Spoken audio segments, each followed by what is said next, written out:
a testimony slip. Written testimony can be emailed to testimony@council.nyc.gov. Once again, that is testimony@council.nyc.gov. At this time and going forward, no one is to approach the dais. I repeat, no one is to approach the dais. Chair, we are ready to begin.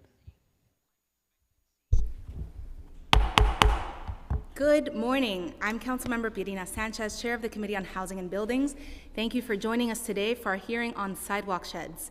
I'd like to thank all of my colleagues who are present, Councilmember Abreu, Councilmember Botcher, Councilmember Powers, Councilmember Marte, and a few others who are on the way. And before we get started, I just want to remind New Yorkers, it is election day. Please go and vote. You won't be voting for city council members today, but all elections are important. Okay, sidewalk sheds. Sidewalk sheds are critically important to the safety of New York City. In 1979, Grace Gold was killed by a piece of masonry that fell from the 7th floor of a building near Barnard College. The sudden death of this college freshman, who was attending a friend's graduation, led to the passage of Local Law 11, which requires a submission of technical reports regarding a building's exterior walls and appurtenances for buildings greater than 6 stories every 5 years. This reporting requirement and cycle is known as the Façade Inspection and Safety Program, or FISP. While legislative reform brought through Local Law 11 was brought, the dangers continue. In December 2019, Erica Tishman was fatally struck by debris that fell from a building in Times Square.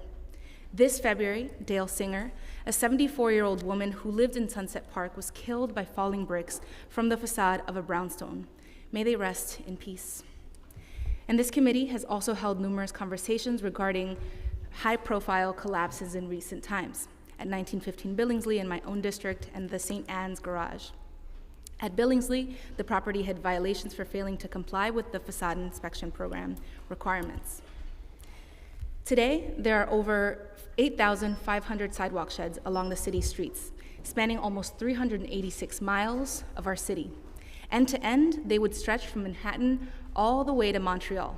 It's a multi-billion-dollar industry. And too many sites have sheds up for too long. There does not appear to be active construction, and the New York Times has even written that property owners put up sheds to comply with what some consider to have become draconian local laws and keep them up simply because they find it less expensive than fixing the underlying issues. But that was not the idea behind Local Law 97. The installation of a shed does not fix the underlying safety issues in a building, and that is the priority. Sheds are meant to be a temporary measure until a building is restored to safe condition. The reliance of sheds instead of undertaking necessary repair work is not the desired outcome, but oftentimes seems to be the only option for some.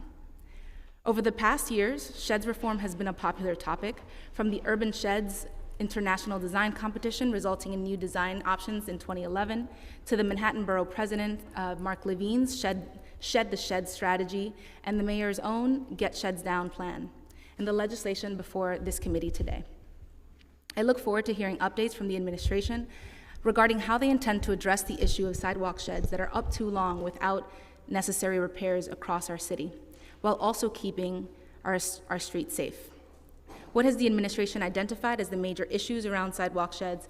How have these initiatives been implemented, and what additional steps still need to be taken? To that end, we will hear a number of pieces of legislation today aimed at addressing these issues. By Councilmember Powers, 369 in relation to a pilot program for the use of unmanned aircraft systems in the inspection of the exterior walls of buildings greater than 6 stories in height. 391 in relation to sidewalk shed design requirements. 392 requiring permit holders responsible for sidewalk sheds or scaffolding to repair or replace certain damaged city-owned trees. 393 in relation to removing construction-related equipment. 394 in relation to altering the timeline of initial facade examinations for new construction and coordinating all facade examinations on each city block, all sponsored by Councilmember Powers. Big day for you. Intro 503 by Councilmember Abreu in relation to requiring the Department of Buildings to create and maintain an assistance and outreach program for compliance with facade inspection requirements. 659 in relation to preventing interference of sidewalk sheds in parks and playgrounds. 660 in relation to required to required lighting under sidewalk sheds and 661 in relation to penalties for failure to apply for corresponding work permits after the installation of a sidewalk shed, all sponsored by Councilmember Botcher. Big day for you too. Intro 774, sponsored by Councilmember Marte in relation to sidewalk shed inspections. 796 by Councilmember Stevens in relation to providing local community boards and elected officials with advance notice in the installation of sidewalk sheds. And proposed intro 956A, sponsored by Councilmember Carlina Rivera, in relation to the display of artwork on temporary protective structures on construction sites. In addition, because that was not enough, we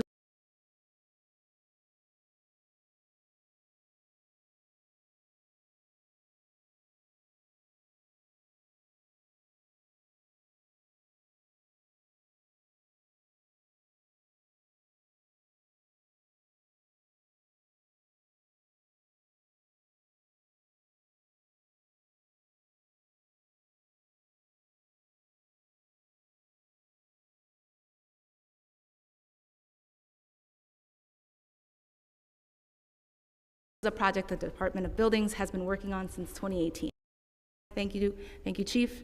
And to the committee staff, Taylor Zeleny, Austin Maloney, Jose Conde, Andrew Bourne, Dan Krupp, and Reese Hirota for all your work on today's very small hearing, no, very large hearing.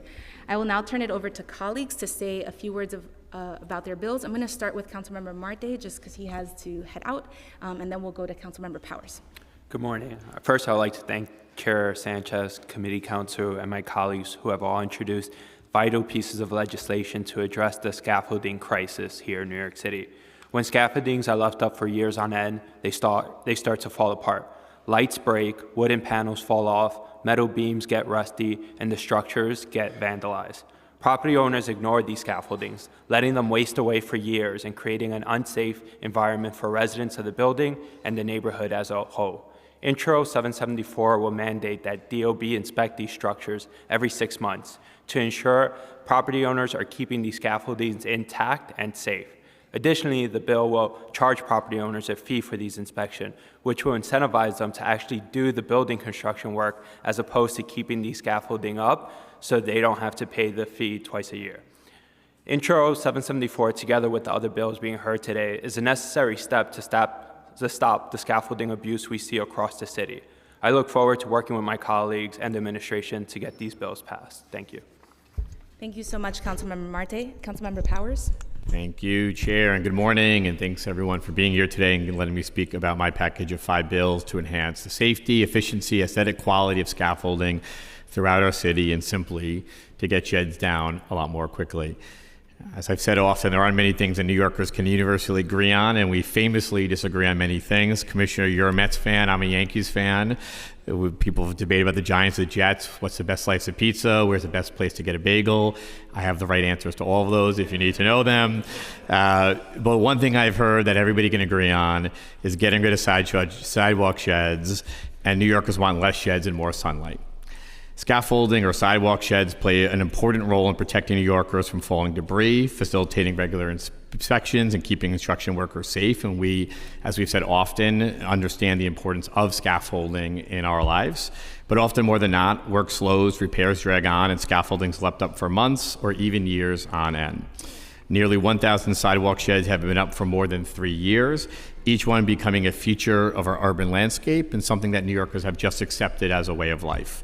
There are over 4,000 sidewalk sheds in Manhattan alone and 9,400 citywide, meaning that miles and miles of our city streets are covered in dark green scaffolding that blocks sunshine, creates safety concerns, and gives the impression that New York City is eternally under repair. And for our small businesses that get buried underneath them for years or even decades, that first signs of scaffolding going up is the first sign of lost business and decreased foot traffic. I'm proud to have stood with a number of my Manhattan colleagues here and the Manhattan Borough President just about a year plus ago to introduce legislation to reform our city's approach to scaffolding while keeping New York safe. We've also stood, of course, with our Commissioner, the Borough President, and others, and the Deputy Mayor to talk about ways that all of us can work together in a collaborative effort to make sure our city gets rid of the scaffolding that's unnecessary and focus on the things that we really need here. I don't need to talk about all my legislation because the chair did a great job explaining it. But with this package of legislation, the ones I've introduced, but of course the ones that my colleagues have introduced here as well, I'm confident we can start to make progress on this issue, which has gone on for too long, has been too large, and intractable. What goes up must come down, and we're here today to finally get sheds down. I want to thank Chair Sanchez and the committee staff for holding the hearing today. I look forward from hearing the administration and other stakeholders. I want to give my sincere thanks to my staff, Ben and Haley, who have been working on this issue for quite some time. And I'd like to thank the Borough President, Mark Levine, for his leadership in this issue, and my colleagues who are putting forward solutions today. It's a conversation we've been having for quite some time, and I'm very eager to continue this conversation as we move forward. As the commissioner said, or I think the Borough President earlier, whether you're a Mets fan or Yankees fan, let's just go after the Green Monster. That's a Red Sox reference. And I just grateful for everyone's work here today. Thanks. Thank you so much, Councilmember Powers. I'd like to acknowledge that we've been joined by Councilmembers Aviles, Feliz, Hudson, and Brewer. And I'd next like to call on Councilmember Botcher. If you were to stop a New Yorker on the street and ask what gets on their nerves, there's a good chance they might talk about sidewalk scaffolding. The presence of scaffolding in New York is something, it's at a level that you don't see in other cities around the world. We have over 280 miles of New York City's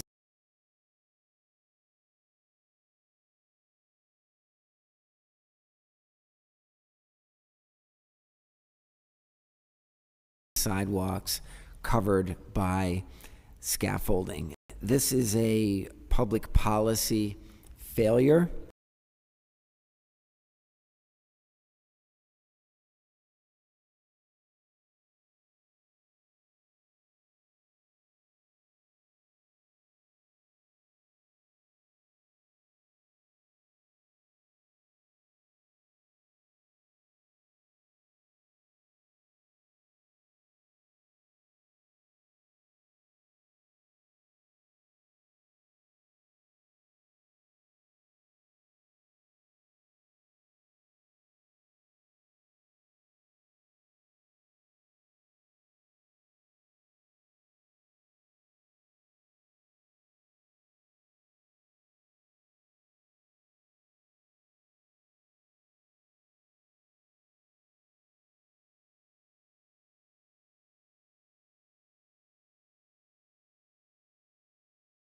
LED light strips. So this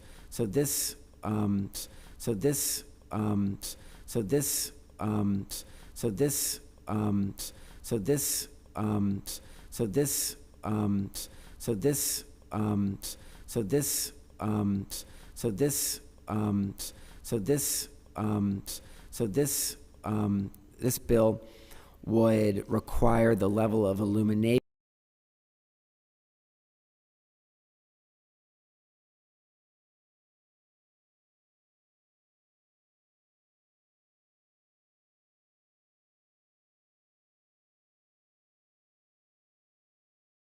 went up right away, and it's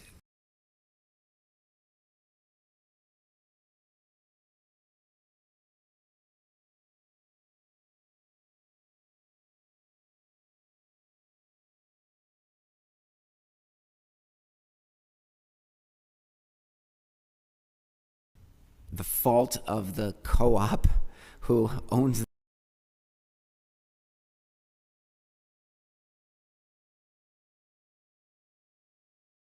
on you, Councilmember Powers, Councilmember Botcher, and Borough President Levine on this package of legislation aimed at reforming sidewalk sheds and stopping them from being up at a years at a time. And of course, thank Councilmember Marte as well, who's been very key on this Shedding the Shed coalition that we started about a year ago now. You know, I'm not kidding when I say that a voter once stopped me and said, if you take these sheds down, you can become mayor overnight.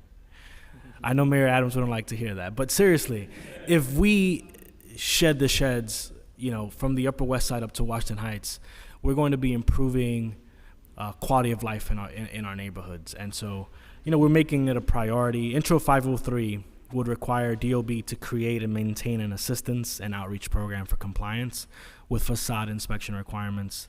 And look, we believe very fundamentally that removing sheds in a timely and in an efficient manner is not only a step towards cleaner sidewalks, but also a crucial safety measure. I look forward to hearing from the administration and getting the bills moved forward. We'd like to thank you, Commissioner Otto, for all the work that you're doing day in and day out for New Yorkers. Thank you. Great, excellent. Thank you so much, Council Member. I'll now turn it over to our committee counsel to administer the oath. Thank you. Please raise your right hand. Do you affirm to tell the truth, the whole truth, and nothing but the truth before this committee and to respond honestly to council member questions? Thank you. You can begin. Thank you. Good morning, Chair and members of the committee. Madam Chair, before I get into my remarks, I do want to say a word or two of congratulations and of gratitude. Last week, the council passed your bill, Intro 904, that allows this agency and codifies the opportunity for this agency to go on offense. So as you can see, we are rolling heavy yet again at this hearing, and on behalf of our agency, we want to thank you. Following the bill is $4.7 million from the administration. It's going to allow us to hire 60 staff. It's not just inspectors, it's data analysts, it's lawyers. And the last thing I want to say is, as you know, I'm kind of, as Gail Brewer knows, I'm old as dirt. I've been around a long time. I've seen good, bad, and ugly in terms of elected officials, including in my home borough. And I've seen elected officials stand up after a tragedy at a press conference and hoot and holler, and they do the rinse and repeat cycle, as I say, and they go on to the next press conference and never do the hard work. You are the council member who represents 1915 Billingsley. You were at those press conferences on behalf of your constituents, but you followed it up by doing the hard work. And hopefully your legislation allowing us to be proactive in identifying problematic locations and problematic players stops another tragedy in your district and across the city. That's leadership. This is the fourth time in 4 months that we've appeared before you. You and the committee have been tough but fair, and we really appreciate the collaborative spirit, the willing to listen and have a dialogue, and we will continue to try to reflect that, including on sidewalk sheds. And we hear each of the council members, we've heard you on this, and we share lots of your frustration, and I think you'll be happy with some of the updates that we have for you and for the public today. So again, good morning, Chair Sanchez and members of the Housing and Buildings Committee, as I deftly change glasses so I can see. I am Jimmy Otto, Commissioner of the New York City Department of Buildings, and I am joined today at the dais and in the gallery by several members of the department's leadership team.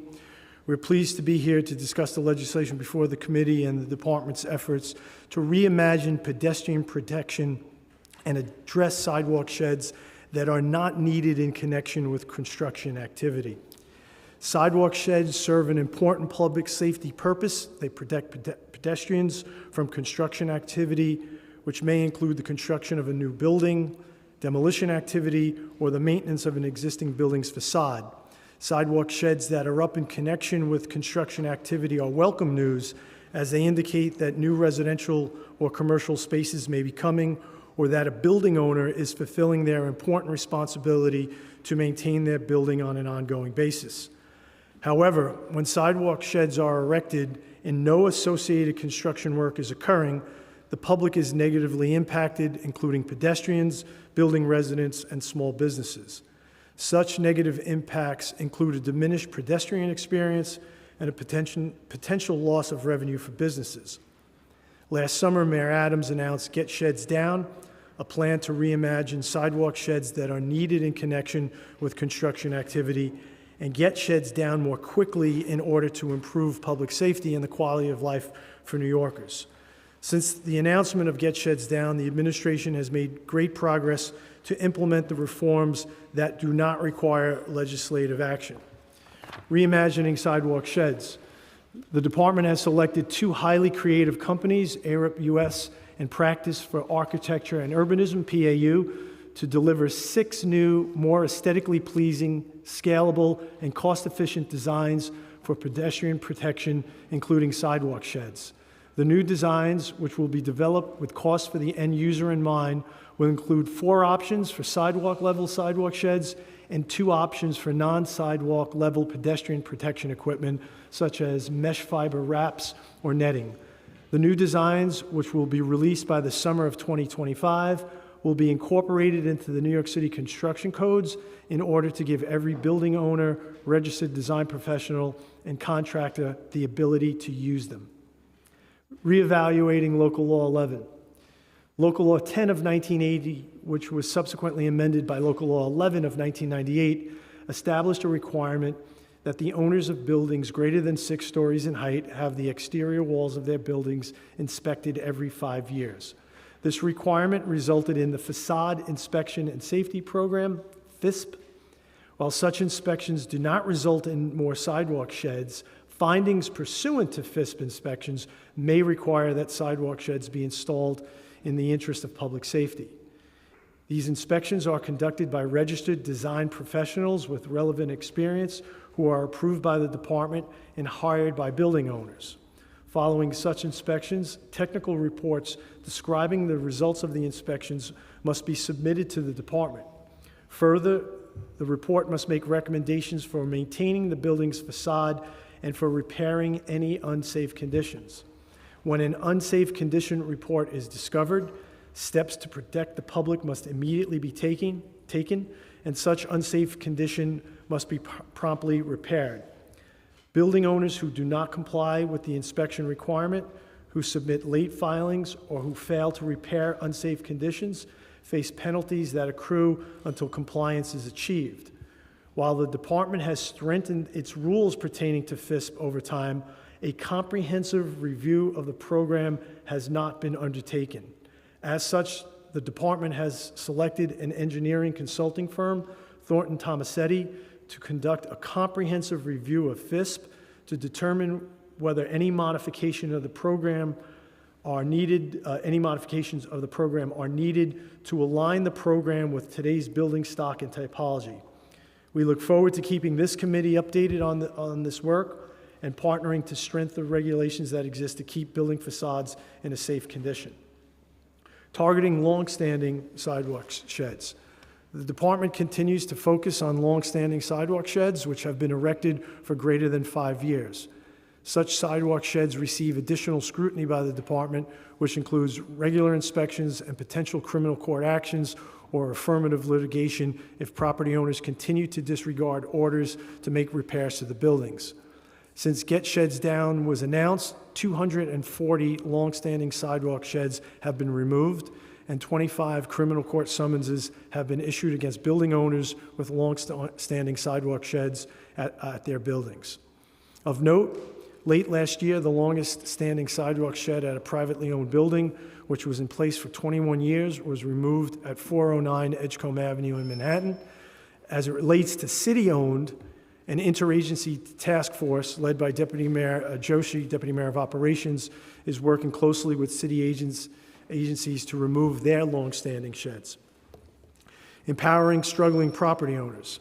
The administration is partnering with Manhattan Borough President Mark Levine to explore the creation of a low-interest fund to provide financial support for struggling small property owners who lack the financial resources to complete necessary facade repair work. The department is currently working closely with the Borough President's office to identify the population of building owners that could be assisted by such a loan fund. Expanding the use of safety netting. The department has released a building bulletin setting forth specific requirements governing the use of safety containment netting as an approved form of pedestrian protection that can, in certain circumstances, be used in place of a traditional sidewalk shed. The department has proactively engaged registered design professionals and contractors to encourage broader adoption of netting. Further, city agencies are now tasked with considering whether netting is a viable option before installing a sidewalk shed. Allowing art on temporary construction equipment. The New York City Department of Cultural Affairs, in collaboration with the department, has launched a permanent city canvas program which will expand opportunities for artists and building owners to install public artwork on temporary construction sheds, fences, and scaffolding. While the department has made great progress implementing Get Sheds Down, a number of important reforms that would improve the look and feel of existing sidewalk sheds and bolster the department's enforcement efforts to get sidewalk sheds down more quickly require legislative action. As such, we welcome your partnership to implement the following reforms in order to address public safety and quality of life issues sidewalk sheds create together. Paying New Yorkers for occupying public space. Currently, building owners can erect sidewalk sheds and leave them in place while no active construction work is occurring without incurring any financial penalties. This results in building owners delaying needed repair work in order to remove sidewalk sheds. The department proposes establishing a new penalty, which would start 90 days after a shed is first permitted and escalate over time, and which will continue to accrue until a sidewalk shed is removed. These new penalties would not apply to building owners who have repair work in progress or where a sidewalk shed is up in conjunction with new construction, enlargement, or demolition work. Doubling down on commercial districts. Given the adverse impacts of sidewalk sheds on small businesses, the department proposes imposing additional financial penalties where the owners of the buildings subject to the FISP program located in commercial districts fail to meet key milestones to complete required facade repairs. Under this proposal, property owners could be assessed a penalty when a shed is in place due to an unsafe facade and the property owner fails to meet any of the following deadlines during the repair process. That is, filing a repair application within 3 months, obtaining required work permits within 6 months, and fully completing repairs within 24 months. These 3 milestones would supplement existing monthly penalties issued by the department when owners fail to make progress on facade repairs required under FISP. Redesigning existing sidewalk sheds.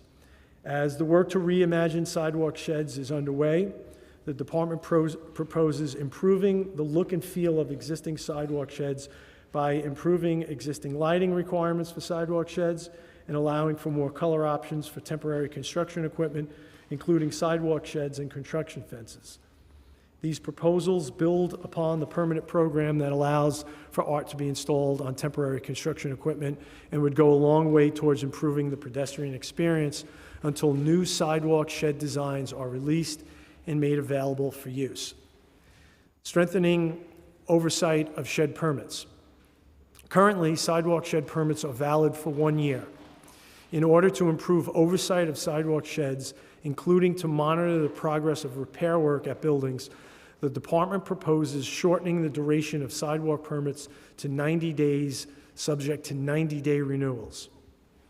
Now, turning to the legislation before the committee. Intro 369 would require the department to establish a pilot program for the use of drones in conjunction with physical examination and close-up inspections in the inspection of building facades. The department performed a study in 2021 regarding the use of drones to conduct facade inspections in conjunction with hands-on inspections. The department found that drones are a useful tool for collecting significant amounts of visual data, such as photographs, videos, thermal images, and other similar outputs. Further, the department concluded that drones may support the requirement to conduct facade inspections in a beneficial way. In 2023, the New York City Police Department promulgated rules that allow for drone use in New York City, provided the NYPD permits are obtained. Given that drones can now be operated with proper permits and that there is no prohibition on the use of drone in the department's rules regarding facade inspections, the department does not believe this proposal is necessary.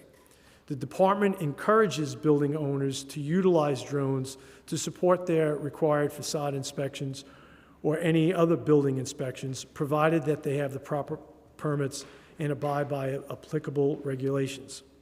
Finally, as I mentioned earlier in the testimony, the department has engaged Thornton Tomasetti to perform a comprehensive review of FISP. As part of that work, They are also tasked with considering how drones and other technology can be used to support the program. Intro 391 would create a new sidewalk shed design, new sidewalk shed design requirements, upgrade existing lighting requirements, and allow for additional color options for sidewalk sheds. As it relates to the sidewalk shed design requirements in this bill, the department proposes that the council defer changes to existing sidewalk shed design requirements until after the department has completed its work with ARIP US and Practice for Architecture and Urbanism to deliver 6 new designs for pedestrian protection. The department, again, anticipates releasing such designs by summer 2025 and looks forward to working with individual council members in this council and committee to incorporate such designs into the New York City construction codes, which would make them available for use by building owners, registered design professionals, and contractors.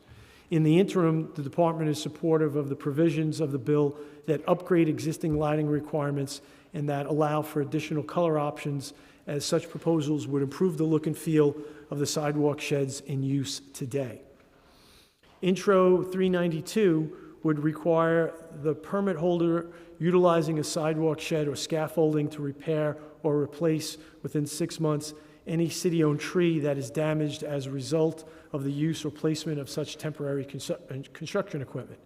The department is supportive of this proposal, as it would ensure that trees that are damaged during the course of construction work are replaced in a timely manner. However, the department encourages the construction industry to take great care to protect trees during the course of construction work to avoid such damage in the first instance. Intro 393 creates timelines for the removal of construction-related equipment when there is no active construction. The department is supportive of the intent of this bill, which is to remove construction-related equipment, including sidewalk sheds, in a timely manner. However, the department is concerned about the timelines being imposed in the bill that would trigger the removal of temporary construction equipment, as such equipment may still be needed to protect the public from construction activity beyond those timelines. As such, the department proposes that the bill be amended to shorten the duration of sidewalk shed permits to 90 days to improve the department's oversight of sidewalk shed permits. Further, the department proposes that the bill be amended to introduce new penalties that would start accruing after 90 days and gradually increase over time where a sidewalk shed is installed and there is no active construction work occurring. The goal of these new penalties would be to prompt building owners to conduct facade repairs and remove temporary construction equipment in a timely manner, rather than allowing such equipment to remain in place for prolonged periods of time. Intro 394 would require that the critical examination of building facades for newly constructed buildings, currently due 5 years after completion of any exterior wall or appurtenance, be submitted 8 years after completion, extended to 8 years. As I mentioned earlier in my testimony, the department has selected an engineering consulting firm, Thornton Tomasetti, to conduct a comprehensive review of FISP to determine whether any modification to the program is needed to align the program with today's building stock and typology. Following the completion of that review, the department looks forward to making recommendations to this City Council regarding whether any modification to the program, including any changes to the existing inspection schedule, are appropriate. Intro 503 would require that the department establish and maintain an online technical assistance program providing outreach and guidance to building owners regarding compliance with FISP. The department is supportive of the intent of this bill, as it regularly engages with building owners and registered design professionals to provide them with guidance regarding compliance with FISP. However, the department is concerned about the requirement in the bill that building owners be provided with assistance acquiring the services of a qualified exterior wall inspector. As a regulatory agency, it would be inappropriate for the department to provide such assistance. However, the department has published a list of all qualified exterior wall inspectors who are approved by the department to conduct inspections pursuant to FISP. As such, building owners are encouraged to consult that list to ensure that the registered design professionals they are engaging are qualified to perform facade inspections for the purpose of complying with FISP. Intro 659 would require that sidewalk sheds located in parks and playgrounds be constructed to have a minimum ceiling height of 12 feet. The Department is supportive of the intent of this proposal and looks forward to working with the council on the technical aspects of the proposal. It should also be noted that this proposal will need to be coordinated with the department's ongoing work to redesign sidewalk sheds in the future.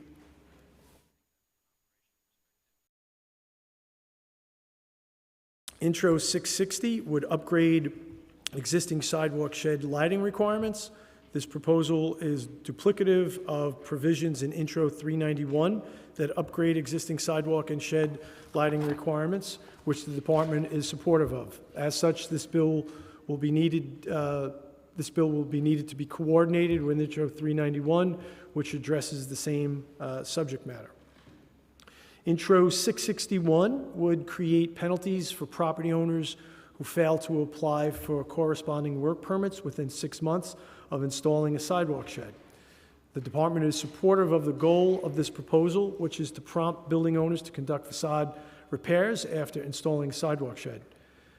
The department proposes strengthening this proposal by establishing additional milestones that buildings subject to FISP must meet if they are located in commercial districts.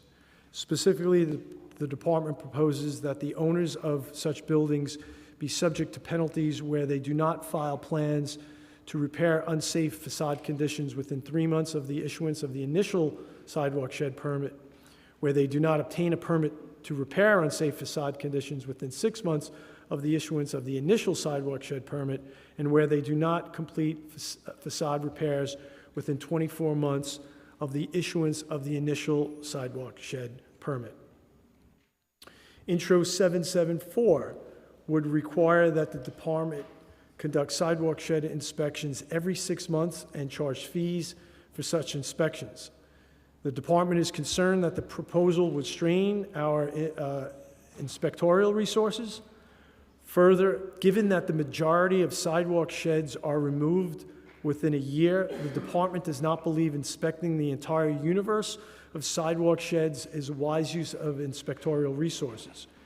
It should also be noted that sidewalk sheds should not be the focus of the department's inspections. The department's primary concern is the condition of the building where the sidewalk shed is located.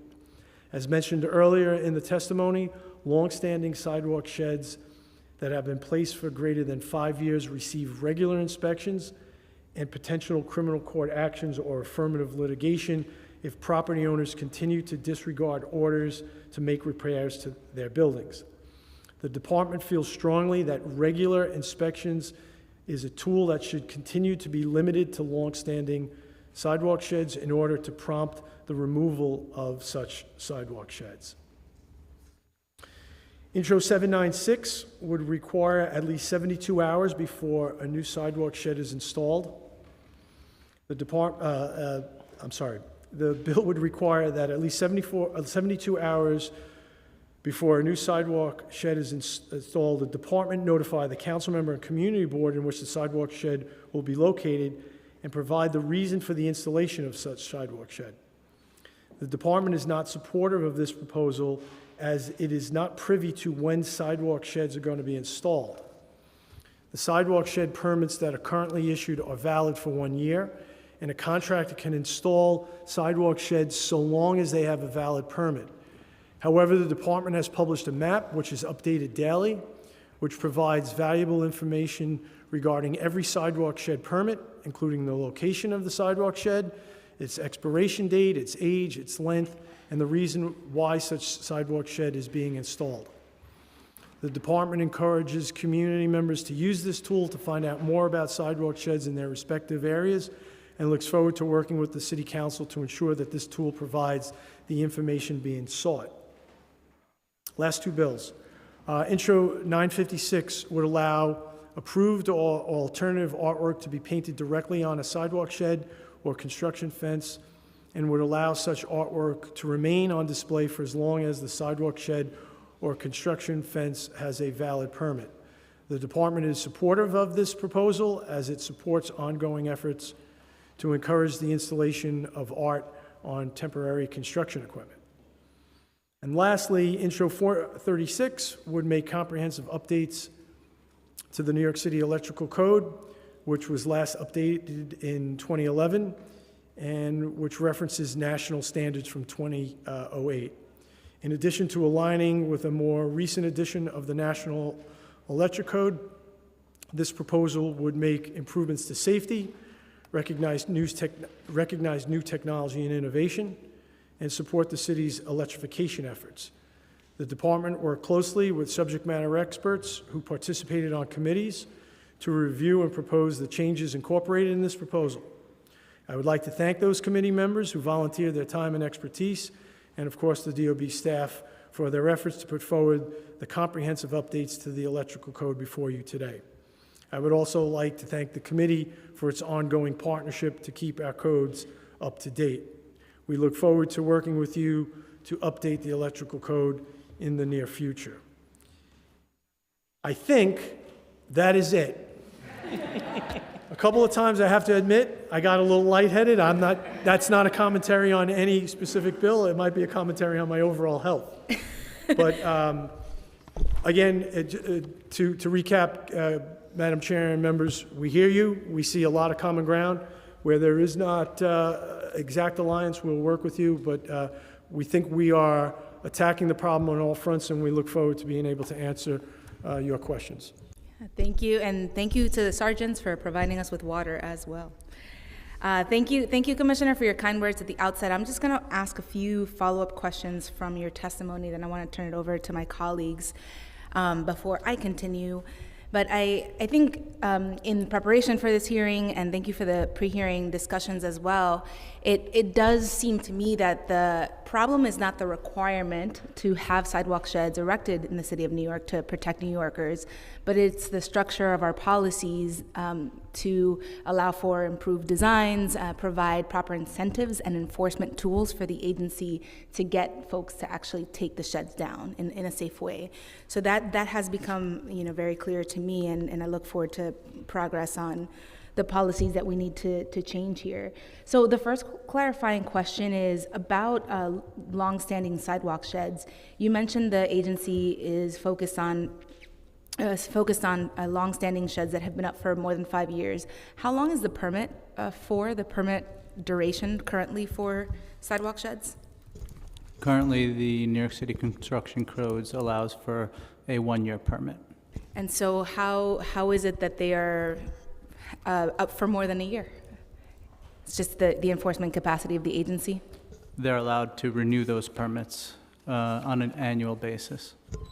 Understood, thank you. And for these long-standing sheds, is the agency finding that most of these properties are seeking the appropriate renewals? Yeah, so we are proud of the work that the agency has done on long-standing sheds. Some of the work predates the Adams administration when the buildings department put in a program that spoke to long-standing sheds. I want officially, Deputy Commissioner Shamash, to update you on some of those numbers from the beginning of the long-standing sheds, again, pre-Adams administration, maybe give you some numbers since we did the Get Sheds Down announcement in July of last year, and talk to you about how we are attacking it from various perspectives. And then I want to come back to do a mea culpa of sorts on the longstanding shed staffing level. Thank you. With regards to our longstanding shed program, we're really trying to wake up these owners that have had sheds up for over 5 years. And in order to do that, we are routinely inspecting these buildings, issuing commissioner's orders to these buildings to repair their buildings. And that's our first priority is to ensure that these owners are meeting their requirements in the code and maintaining their buildings in a safe condition. We issue orders for the maintenance of the building, and if those orders are not complied with, then we follow up with our legal team and issue criminal court summons or enhanced enforcement. With regards to the program, just in the last year alone, 240 sheds have been removed. That is 3 times more than the year before. The year before, between July 2022 and July 2023, 81 longstanding sheds were removed. We think the program is working. We're seeing owners paying attention to our orders and complying with those orders. And it takes an effort, but we are going through that effort and waking up these owners and letting us know that we will not go away, that we are paying attention, and that we're expecting them to repair their buildings. Madam Chair, if I could just add 2 points. One, I want to do a shout out to Rachel McDonald on our team. I mentioned it in our testimony, and it may not sound a lot when we talk about close to 9,000 sheds, and it may not sound like a lot, 25 criminal court summonses. It is a lot. It is a lot of work, and these are the worst of the worst who continue to thumb their nose and not respond to us at all. And each of these criminal court actions by Rachel has an outsized impact. So 25 is significant, and the word reverberates.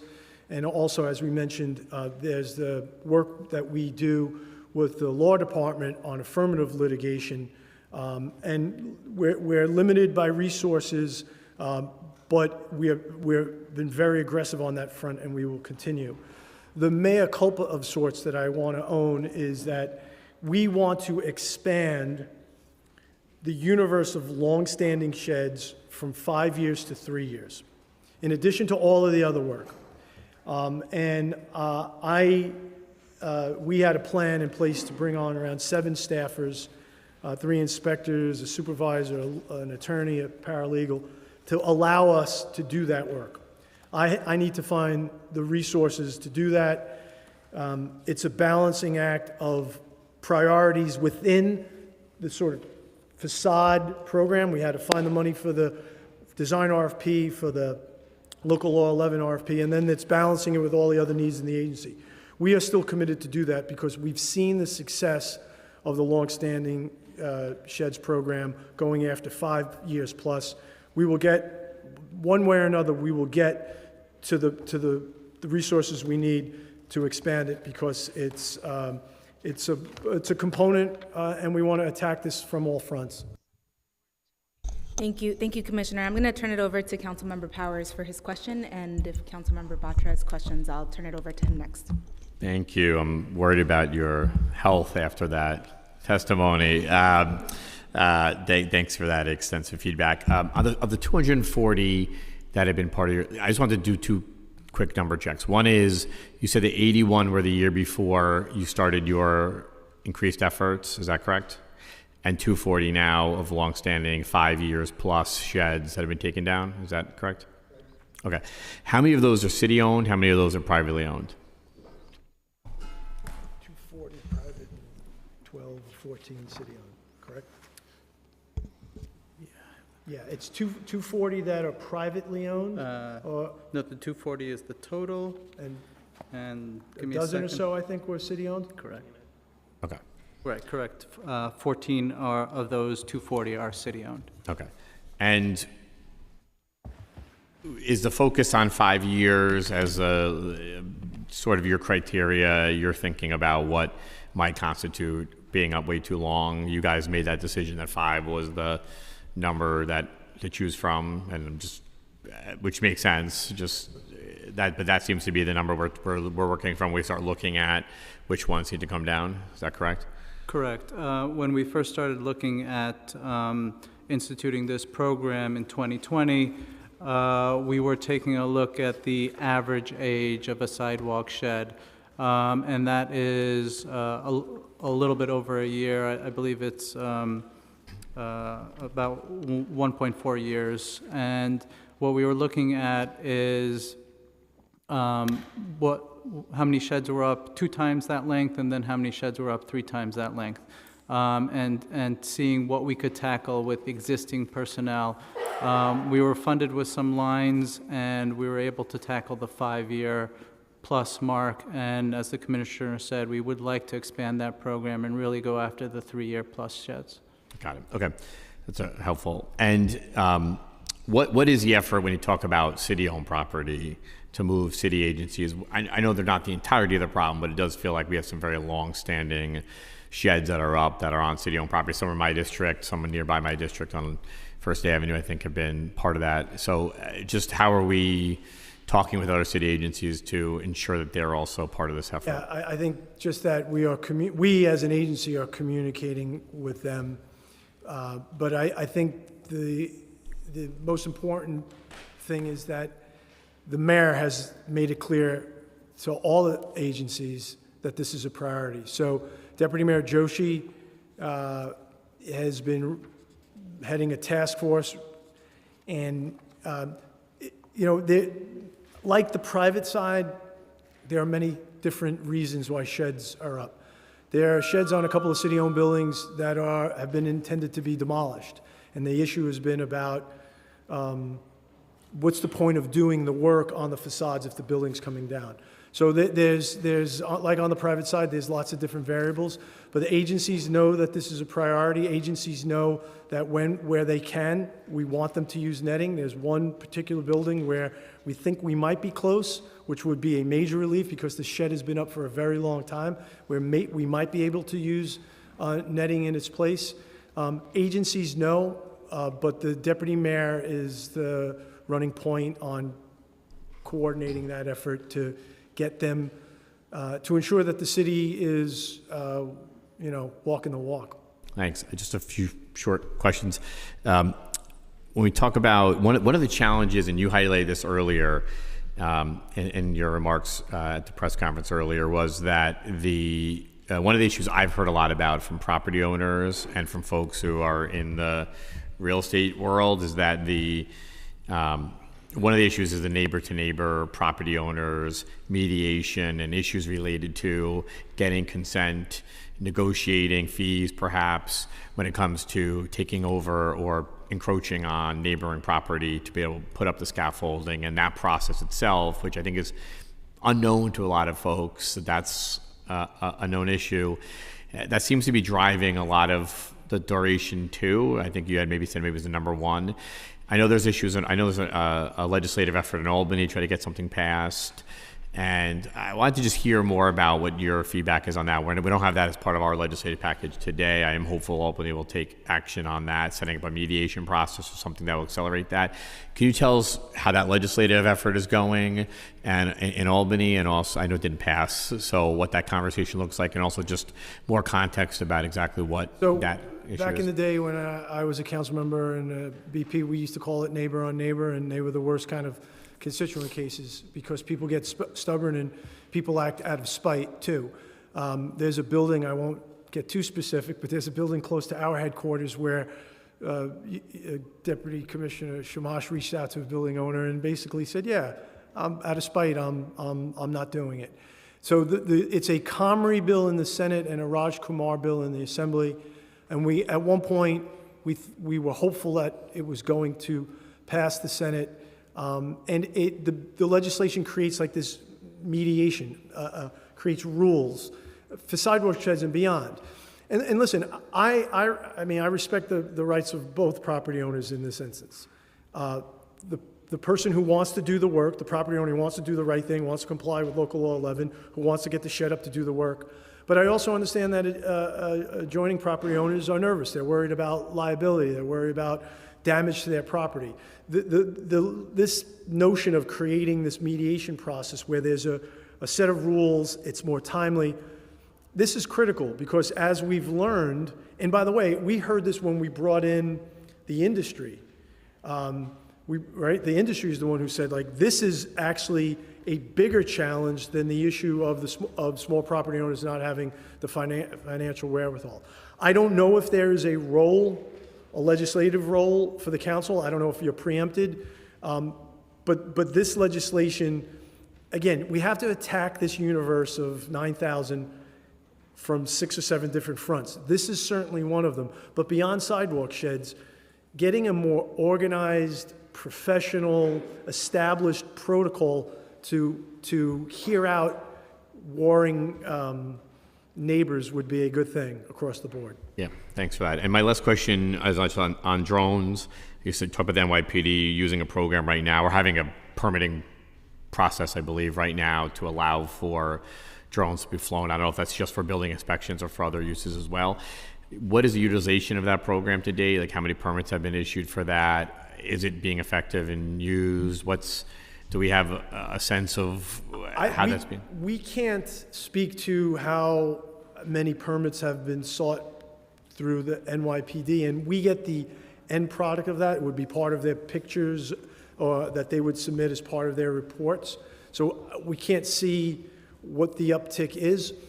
But it's interesting. Part of the great work that Thornton Tomasetti is doing in the RFP on Local Law 11 is they are looking not only about the use of drones in other jurisdictions, but they're also contemplating how the use of drones and other technology that allows building owners to look at buildings on an ongoing basis, how that should speak to the duration of the cycle between really in-depth formal.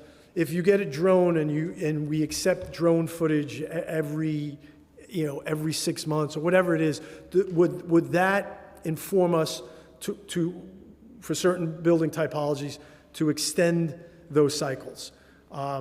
We don't know, but Thornton Tomasetti understands that technology exists today that hasn't previously, and that should empower us, educate us, and allow us to have a better set of rules. So we're excited to see what their work. They will have deliverables to us over the next 12 months. They'll get us a draft report of all their recommendations in May of 2025.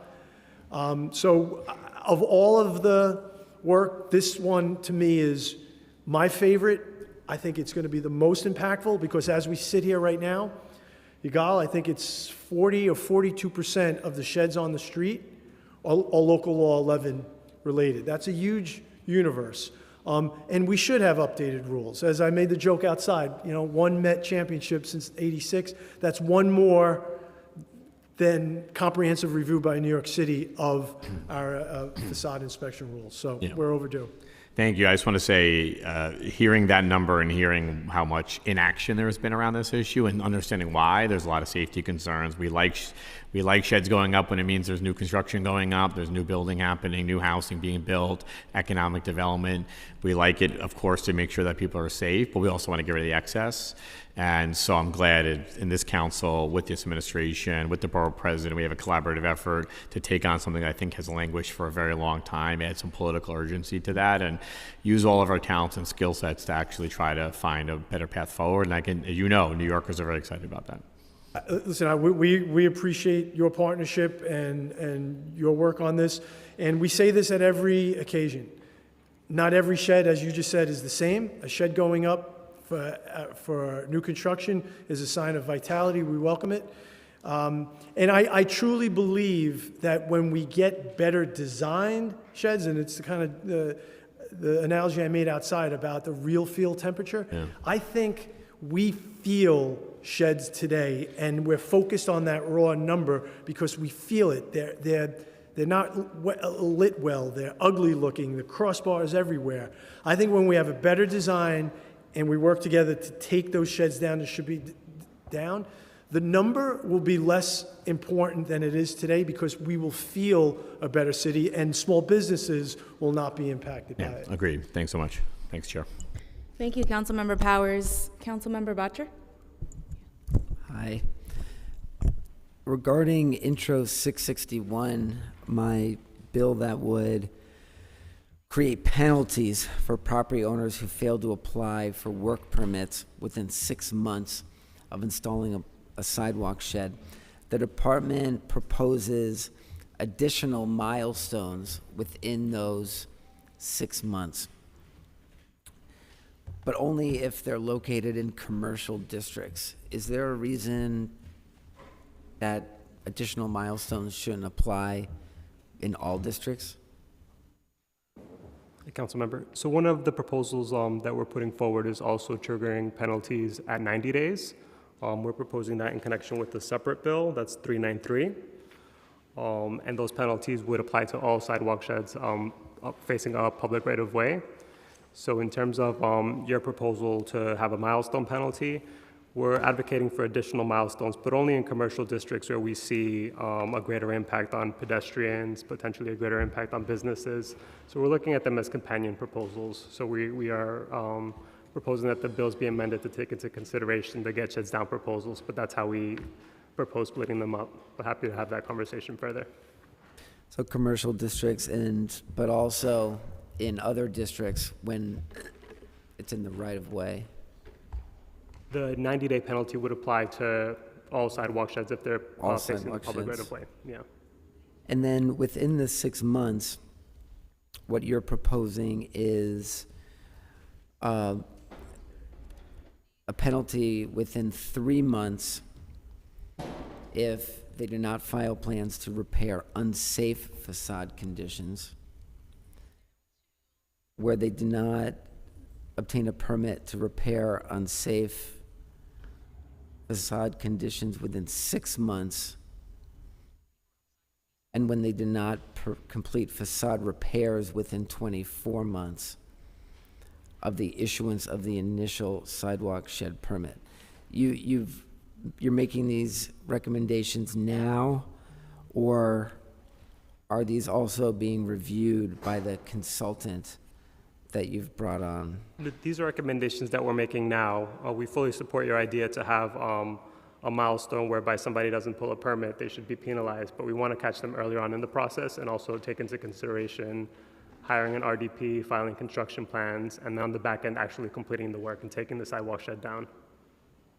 Some of the bills in today's package, you're recommending that the council wait until the consultant completes its work. Other bills, you're recommending passage now. Is that? Yeah. Bills that speak to design while the design RFP is going on, issues that the council seeks to address that will be better informed based on science. For instance, Councilmember Powers' bill about the cycle from 5 to 8. It may be 8. 8 might be the right number. It may be 8 for some buildings. It may be 12 for others. It may, depending on the material type. So we think, we're in agreement with much of what the council is proposing. We think it just, in some instances, given that we have these 3 outstanding firms that are going to inform our thinking, grounded in some science, we think it's judicious to wait in some instances. Thank you. Thank you so much, Councilmember Powers. Councilmember Brewer? Thank you, wonderful commissioner. The question I have is, why do we not do 10 years instead of 5? I had to step out, so maybe somebody asked that question. Why do we have to do it every 5 years, and why not 10, 15, 20? Why? Is it because of Miss Gold, or what is it that we're making? Why 5 years? Every 5 years we have to, as opposed to 10 or 20 or 30 or, what's Philadelphia? I'm so tired of people going to Philadelphia, and they say, there's no shed gale. So why do we have sheds? I don't know what Philadelphia's law is, but maybe Guillermo knows. Go ahead. In terms of Philadelphia's law, their law is very similar to ours. They have a 5-year cycle, and they're looking at buildings over 6 stories as well. In fact, when we speak with the majority of jurisdictions, a lot of those jurisdictions have relayed to us that they're waiting to see what New York City does. So why can't we do 10? I was just going to add, I think it's important for us to really take a look at the data and have this report by Thornton Tomasati. They're an internationally renowned firm.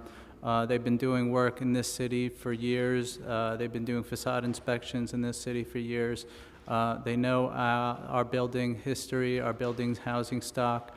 I think it's important for them to complete that study, and we see what their recommendations are. This will be the first time a study on FISP or Local Law 10 or Local Law 11 is being done in New York City, but it's also the first time it's being done across the country, and from my understanding, it's the first time it's being done across the world. Folks from Singapore came here about 10 years ago, and we met with them before they implemented their periodic inspection program of exterior walls. And we relayed to them everything that we knew about our program, and they simulated our program here. So I think it's important that we be mindful that this is the first time that anyone has been doing a study like this, and New York should be the leader of what is being done on its existing housing stock, and others will follow. Councilmember Brewer, if I could follow up. Well, can I just drill down a little deeper for you on what Thornton Tomasetti is doing? So it's a regulatory review where they are looking for best practices across the country. When they say, like cities, we're looking for cities comparable to New York. We know that's difficult, but there'll be a couple of cities that are as comparable to New York as possible. Chicago and LA. There'll be some other smaller cities who may have a wrinkle or do something that's interesting we'll look at. There may be an international city or two that we look at. They will interview a few dozen QEs. Those are the practitioners. Those are the engineers, the qualified exterior wall inspectors. Those are the folks who have been plying this trade. They're the ones who are out looking at these facades. So they'll do a drill down of them. They will be doing a study of this wide universe of material testing, academia, the industry, looking at New York's unique climate, thaw, freeze, wind, increasing rain, to see if different material types, different housing stock should have potentially different cycles. They're using artificial intelligence in a few different ways. They're going to take a bunch of the data that DOB now has created, look at photos, run it through AI, take 3,500 of our FISP reports, feed that into AI, the text of the actual reports, and see what they can glean. And again, deliverables over the next 12 months, they'll give it to us periodically, a report in May of 2025 that may have 10 years, that may have 8 years, that may say X, Y, or Z. Having that information, to Councilmember Botcher's point, we can then come back to the council and say, grounded in this science, here's some of the things that we believe we should legislate. Okay. One more quick question, which is the construction industry. Can they keep up with, just say for instance, we're stuck with the 5 years, which I hate. Can they keep up with a number of, I guess maybe this is part of the study, but can they keep up with the number of scaffolds? Because one of the problems that I hear is I can't get anybody to fix anything, blah, blah, blah. So is that something that's also part of this study? How does the industry do their work that keeps up with the, in other words, you put your scaffolding up, and then 6 months later, shows up Local 79 or whatever it is, the union and the construction folks. Does that work together? I'm not sure I'm getting... So what I'm saying is what I hear often is there's nobody to fix the roof. There's nobody to... Exactly. So Gail, I can't take it down because I'm waiting for the guy to come fix everything. The co-ops tell me that all the time. I will let anybody on the DOB team who's been doing this longer than me respond, but in my year at DOB, I have not heard that we are concerned about not having a universe of folks to do the underlying work. What I've heard is the delay that you will appreciate is we're waiting for a boat where the terracotta is being shipped in. Well, that's what I'm saying. I mean the whole enchilada. Or they don't have the money to put into the work. The co-ops don't have the money to put into the work. So there's some barrier. I should be clearer. Go ahead. So what we've heard historically is the number one issue is economics, right? We need time to raise the funds. We need time to hire an architect, procure a contractor.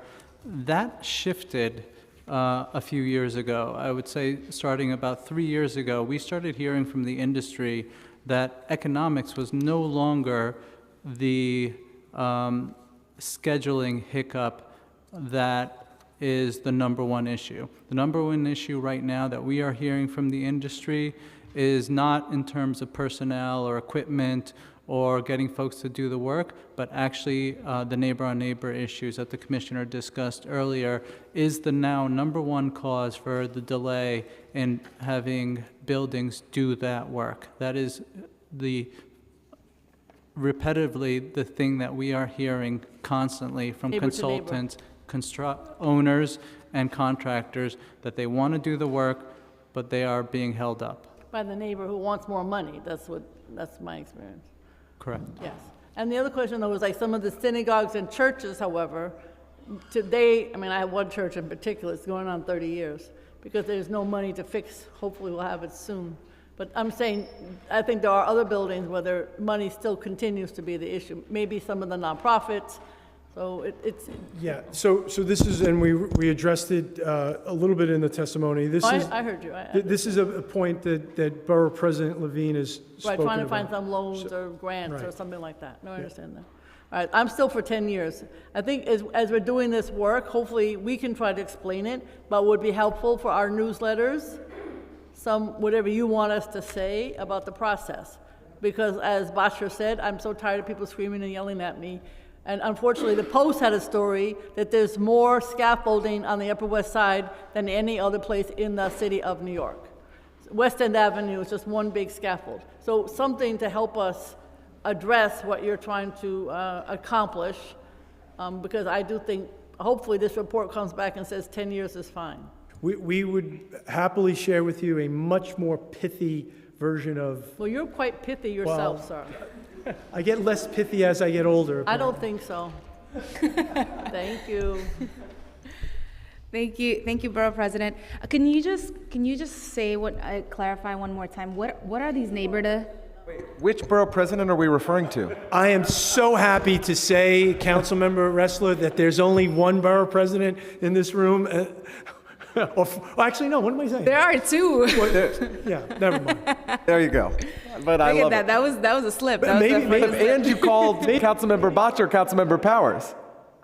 Did I? Yeah, you did. Oh, We love you, goodness. Chair. I'm sorry. I have a small child, and I'm also creating a small child. Pregnancy fog. Okay, so sorry. My clarifying question was on the neighbor to neighbor issue. What is that? What's going on? What are they claiming? Do you want to explain?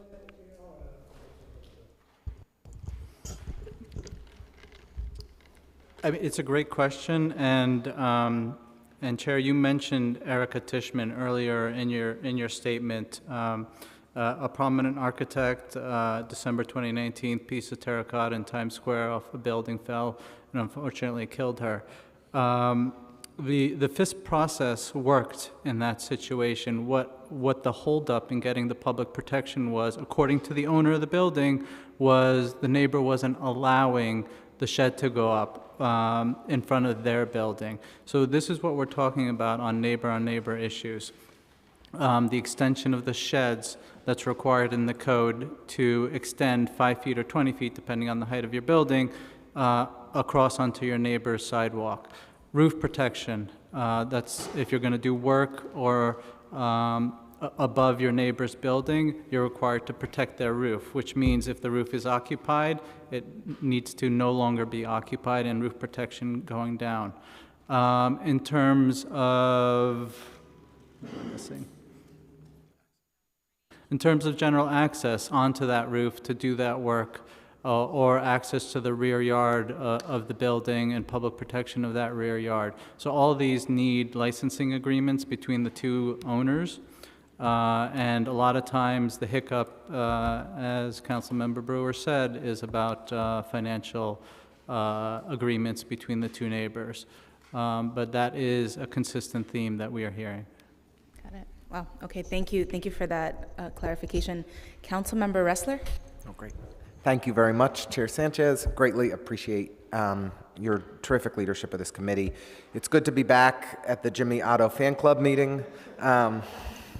But I know, we know, Gail, we know. But we're all members proudly at that. So thank you for being with us today, and I really do want to thank, in absentia, Councilmember Powers and Councilmember Bottcher in particular for their leadership on this issue. You know, like the both of them, like Councilmember Brewer, probably like all of my colleagues, this is one of the issues that I hear about most from constituents. I have been out at train stations the last number of days, and at every single one of them, at least one person comes up to me to complain about scaffolding here or scaffolding there. So I do have a few different questions I'd like to jump in on.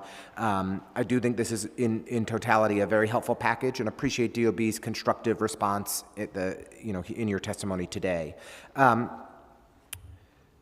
You had concerns about Intro 774 that would require DOB to inspect every 6 months and impose a cost to the building owner for that inspection. I just wondered, could we perhaps instead of, and it's not my bill, so I'm just sharing my ideas on the record here, but instead of requiring the inspection every 6 months, the permit renewal, at the time of the permit renewal, we just significantly increase the cost of the permit renewal on a recurring basis and impose the fee in that way rather than it being as much of a burden on the inspectors. I don't know if that would get at the intent of the bill's sponsor, so I apologize if I'm misrepresenting what their interest may be. But do you think that could be an alternative approach that might have a similar outcome?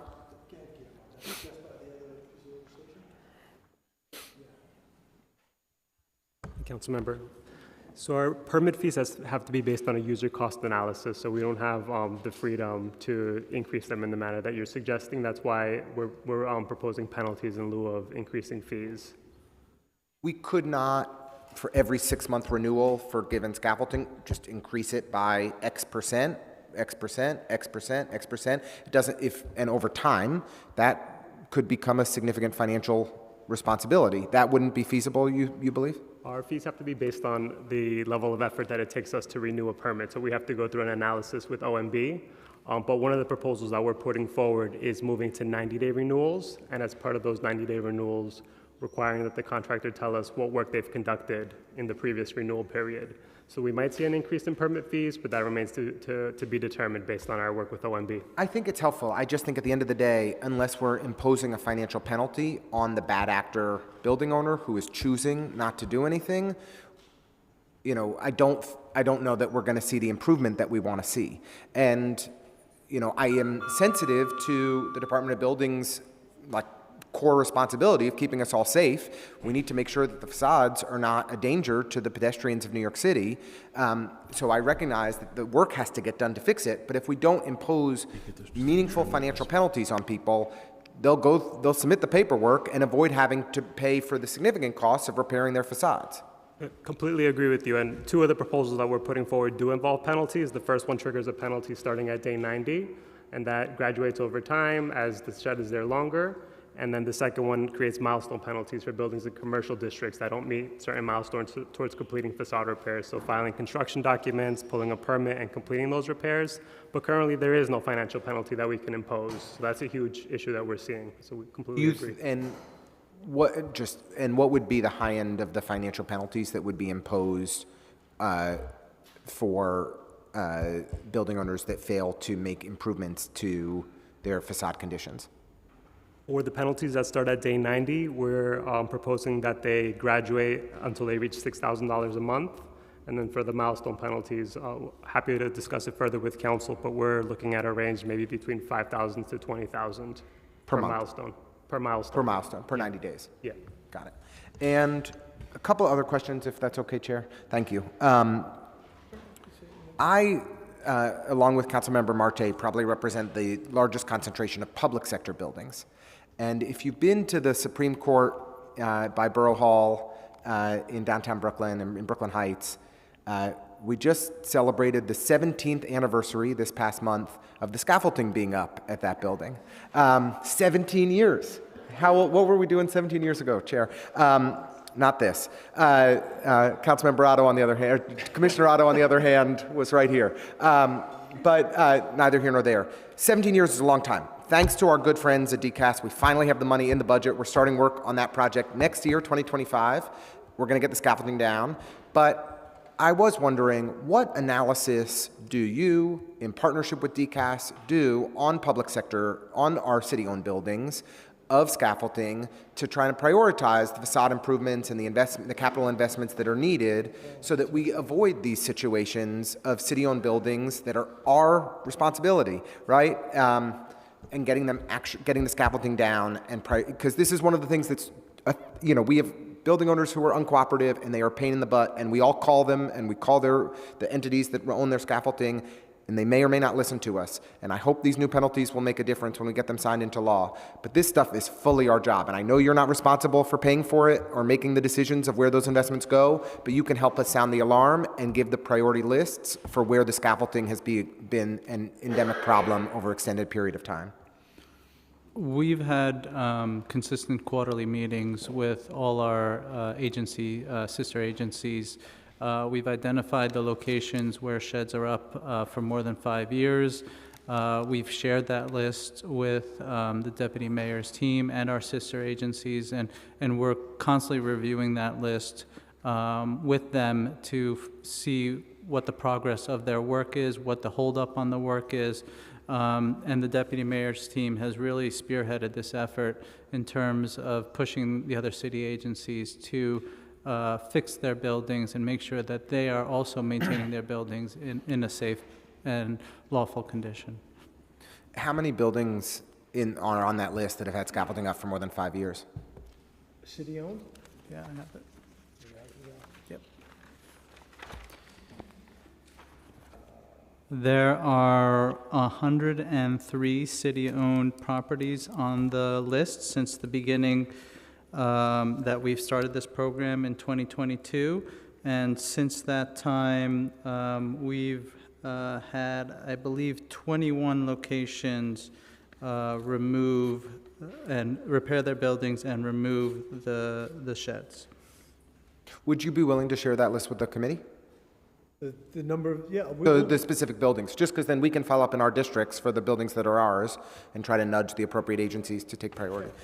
Great. And then, the last thing I just wanted to ask, from your all's perspective and expertise at the Department of Buildings, when we get complaints about individual buildings in our district, I will call the building owner if I can track them down. I will call the scaffolding company and scream at them or cajole them, whatever seems to work.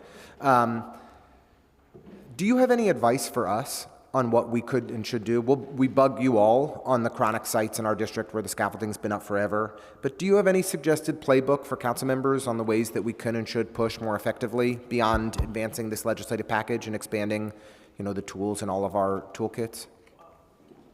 What I would certainly recommend is always reach out to us so that we can give you the latest status from our perspective. Status of any work permits, is there a plan? Yigal and the team reach out to these folks constantly, so we may have some updated information. But yeah, we find ourselves in the same situation. You know what we're doing? We're doing a pretty aggressive social media, whether it's buildings with scaffolds up for a long time, parking garages who haven't complied with the PIPS program. We're doing the old, reward the good ones and shame the bad ones. Yeah.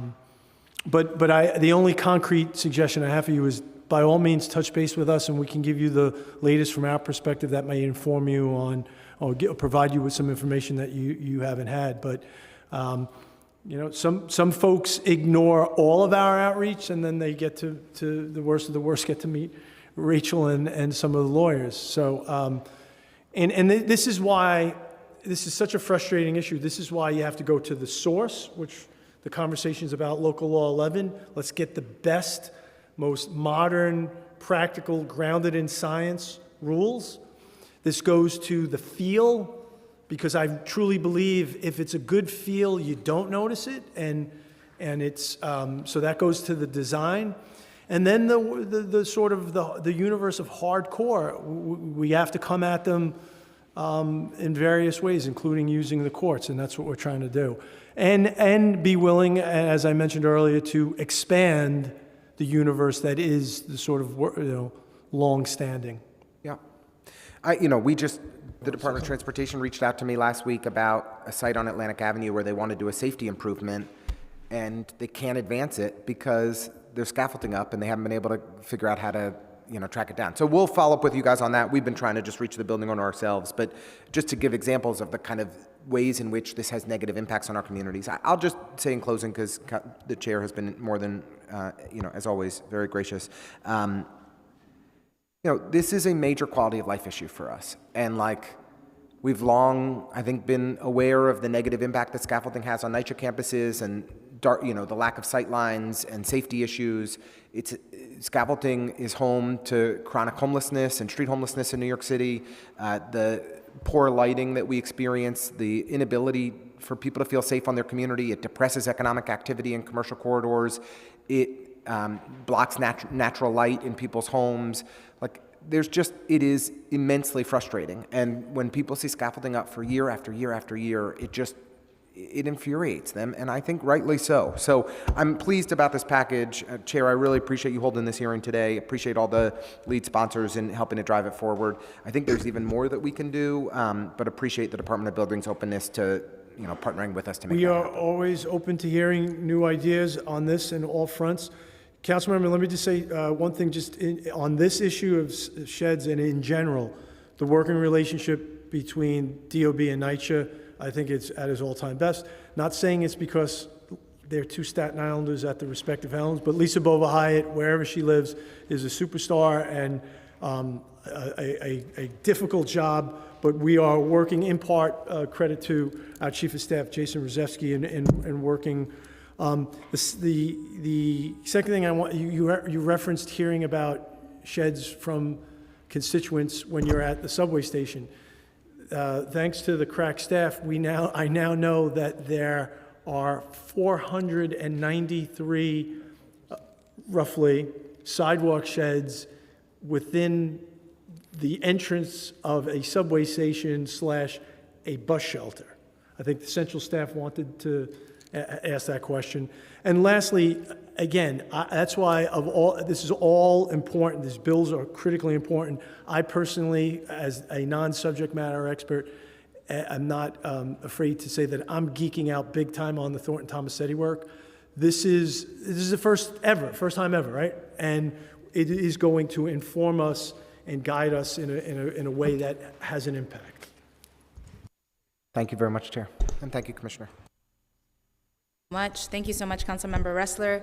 All right, let's see how many questions we can get in the next 20 minutes or so, because I know the members of the public are also here and wanting to share their perspectives, and we have a lot to get through. I want to make sure to give my colleagues an opportunity. So my first question is just a follow-up. I think, Commissioner, you've answered this in 4 different ways, but I'm going to ask in one more way. We have about 300 sheds citywide that have been up for more than 5 years, approximately another 500, so 800 in total that have been up for more than 3 years. Of these roughly 800 sheds, how many are city-owned? And then does that include NYCHA, since NYCHA is a creature of the state and all?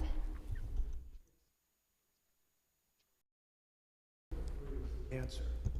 Sure. Since we started the program in 2021. Just be clear, all right, yeah, the program in 2021. I don't want to get confused with Get Sheds Down. Correct. So since we started the longstanding shed program in 2021, we found 755 locations that had a sidewalk shed up over 5 years. That could have been a building that we found in 2021, or that could have been a building that we found recently. During that time frame, we identified 103 city-owned properties, including NYCHA, that have had a shed up over that 5-year mark.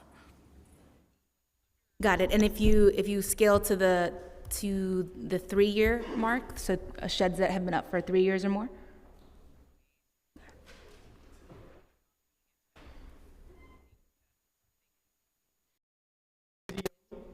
Yeah.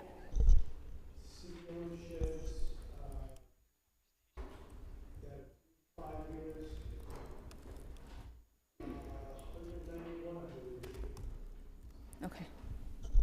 Okay. Madam Chair, we will get back to you with, make sure that my answer is right, but if I'm reading my chart, It's 191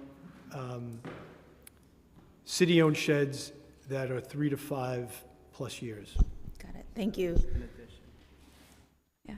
So, okay, so if I'm understanding your reading of the chart, that's roughly a fourth of sheds that have been up for more than 3 years are from city-owned properties. So I actually have a lot of confidence in you know, you're not supposed to have favorites, but Deputy Mayor Joshi is on the case. I know she and the DOB team can make a dent on that, but that is striking that a quarter of the properties that are these longstanding sheds are city-owned, right? So yeah, we need to practice what we preach. Okay, so the Department of Buildings, do you have the authority, or do any city agencies have the authority to direct emergency work for unsafe buildings, to erect sheds on behalf of an owner that may need to but hasn't? Deputy Commissioner will explain the emergency deck and the immediate emergency deck process. Anytime our inspectors or licensed professionals come across a building that they see it has an immediate situation where public protection is required, first and foremost, we will impress upon the owner that they need to install public protection immediately. If the owner is not present or not capable of installing that public protection, the department will issue an immediate emergency declaration that is implemented by our sister agency, HPD.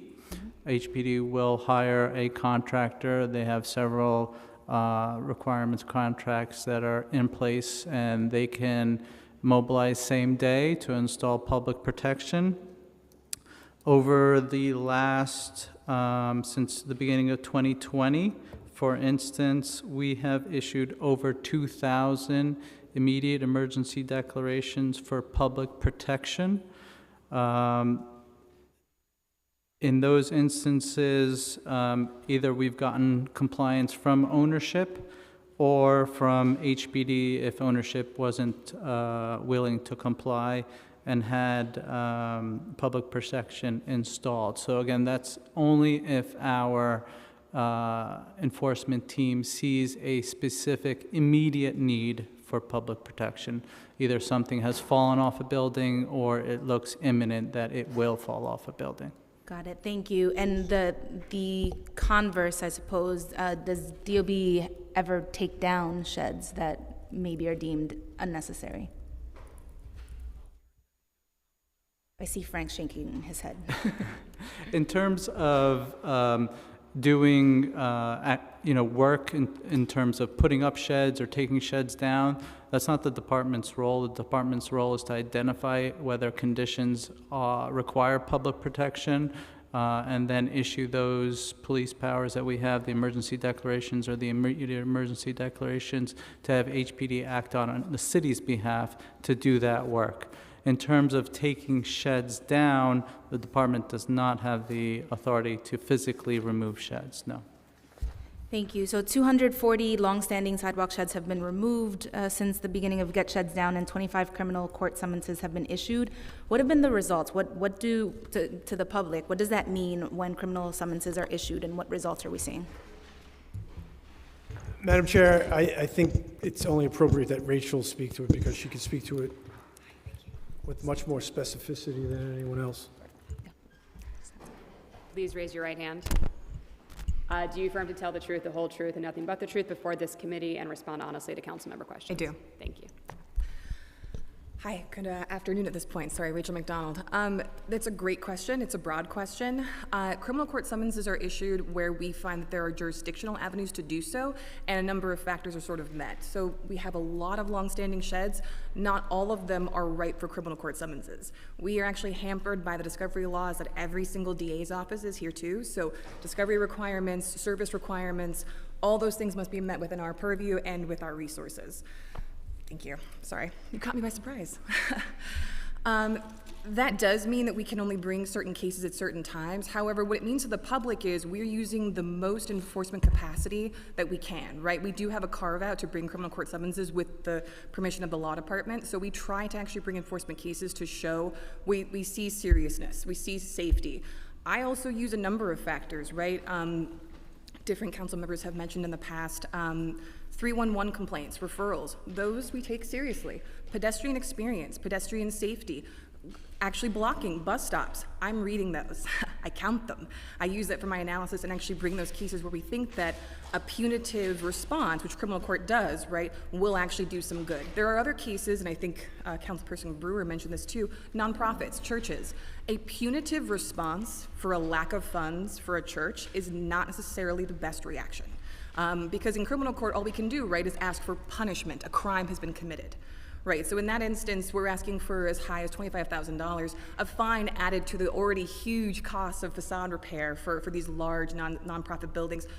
The Empire Masonic Temple in Brooklyn is a huge building covered in terracotta, gorgeous mosaic. It's all falling apart, right? They're gonna have to ship everything in from Italy, unfortunately, too. So another marker of a fine being added to that isn't gonna help the process. So for the public, we wanna show that we are bringing cases forward that are serious in nature, that actually meet criteria we're looking for, 311 complaints, seriousness, and actually wrote something else down too.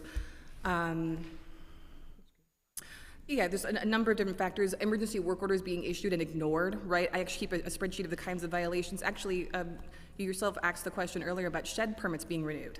I marked that too. If there's scofflaw in the idea that they're not going to pay for permits, there is scofflaw when it comes to failing to maintain the buildings. So we take that seriously. That's another level of analysis.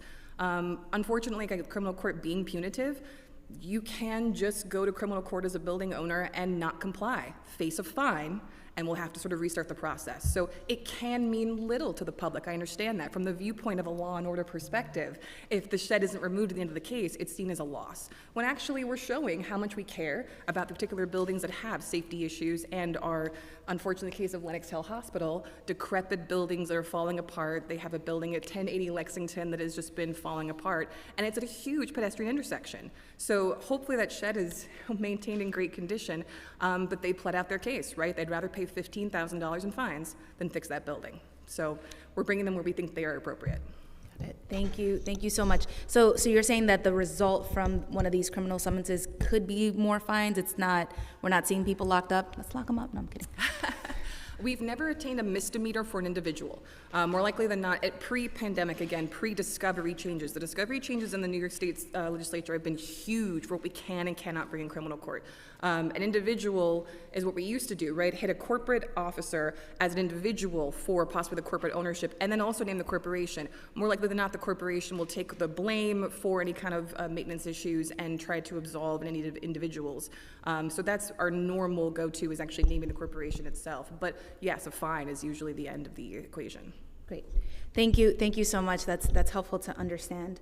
Okay, so moving to Get Sheds Down updates. Thank you. You provided many in your testimony, and I just want to follow up on a few tracks. So first, in July of 2023, DOB posted a Buildings Bulletin 2023-006, which allowed for the use of containment netting systems in lieu of sidewalk sheds to protect pedestrians from displaced, deteriorated, or loose facade materials. Question is, for the public, again, this is such a technical topic. For the public, can you help us understand how safe are these? How should the public understand the use of netting versus the use of sheds? What impact if any, has this rule had on the amount of sidewalk sheds being installed across the city? And does DOB track how often building owners are using safety netting instead of sidewalk sheds? So Madam Chair, the Deputy Commissioner will answer in detail, but let me just be clear that netting is not a replacement for sheds in every instance. It's something that could be used in a specific universe, and Deputy Commissioner Shamash will tell you about the bulletin and how many folks have sought to use it. The bulletin that we issued in early 2023 spells out a lot of the different criteria that you can use netting for. Netting to secure parapets, to secure building corners, or materials that are protruding from a building, netting might be an ideal scenario for that use. But if you have bricks that are deficient across the entire facade, netting an entire facade is considerably costly, number one, but also now you're blocking windows, you're blocking light and air coming into the residents of the buildings. So as the commissioner said, netting is, depending on the situation, it might be an ideal case. In other situations, then a sidewalk shed would be the ideal situation. It all depends on the building type, where the deficiency on the buildings are, the ease of installing a sidewalk shed versus netting is apparent, right? You install the sidewalk shed right there on the ground.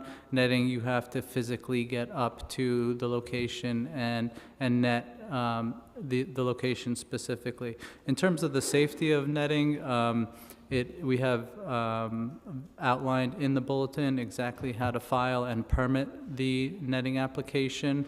There are special inspection requirements for the anchors of the nettings. We have specific criteria on what we call is a debris netting on top of a structural netting to make sure no small pieces fall off, and that the structural netting is capable of withstanding the loads, not only from wind, but from the materials themselves, and ensure that those materials can get caught in the netting. So we have very specific criteria in the bulletin that we put together. It outlines exactly how to file with us the netting application, and it's something that we are advocating for on private and public buildings. And when we speak with our sister agencies, when we speak with the private owners, we tell them about this netting bulletin, and you can see and ask them to see if netting is a possibility. One of the things that we just spoke about with one of our city agencies, the Acme building on First Avenue and 30th Street that has had a shed up for a rather lengthy time. We've talked with them about installing netting potentially over specific areas of the building to remove the shed along First Avenue and then possibly keep the shed along 30th Street. So you can use it in combination with the sidewalk shed. But what the commissioner pointed out is the netting is there for public protection. When you go to do the actual work, you have to then install the sidewalk shed to take the netting down to perform the work. So the netting is just a stopgap in terms of the actual work being performed has to have a shed up in order to protect the public. So it's a stopgap between when you discover the unsafe condition and when you go to start the work.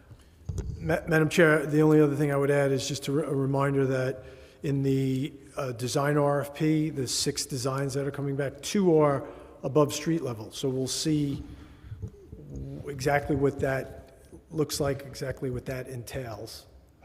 Got it. Thank you. I mean, it sounds like there would be a lot of disincentive for using netting even when it is permitted, and I know we're looking to expand. So what uptake are you seeing at this time after issuing the bulletin? Are owners opting for using netting even in that interim period before the work? We've had 50 permits issued just this past year alone for the use of netting, which is an increase over past years. So that is something that I think building owners are taking advantage of, and specifically when they find specific instances where it's an emergency situation, we are seeing building owners use netting as well rather than just do the same old with the sidewalk sheds. Just one cautionary addition to that, Madam Chair, the 50 that Igal just referenced. That's not to say 50 times they've replaced the sidewalk shed. In fact, I think our analysis is maybe of the 50 permits sought, maybe 2 sidewalk sheds were replaced. So just I don't want to oversell what has happened to date, but the 50 permits are an interesting thing. I just want to make sure we put what that means in context, right? Yeah, and I think the study will be very interesting to see what these two creative firms come up with for the two non-sidewalk levels. And it doesn't have to be netting, it doesn't have to be a wrap. Maybe it's some sort of canopy that gets installed at the second floor that can, a canopy without legs coming down onto the sidewalk.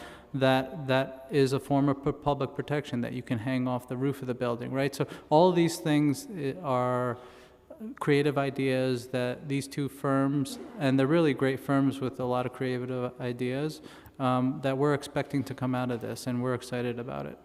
What are the names of the two firms again? Arup and PAU. No pressure, Arup. Got it.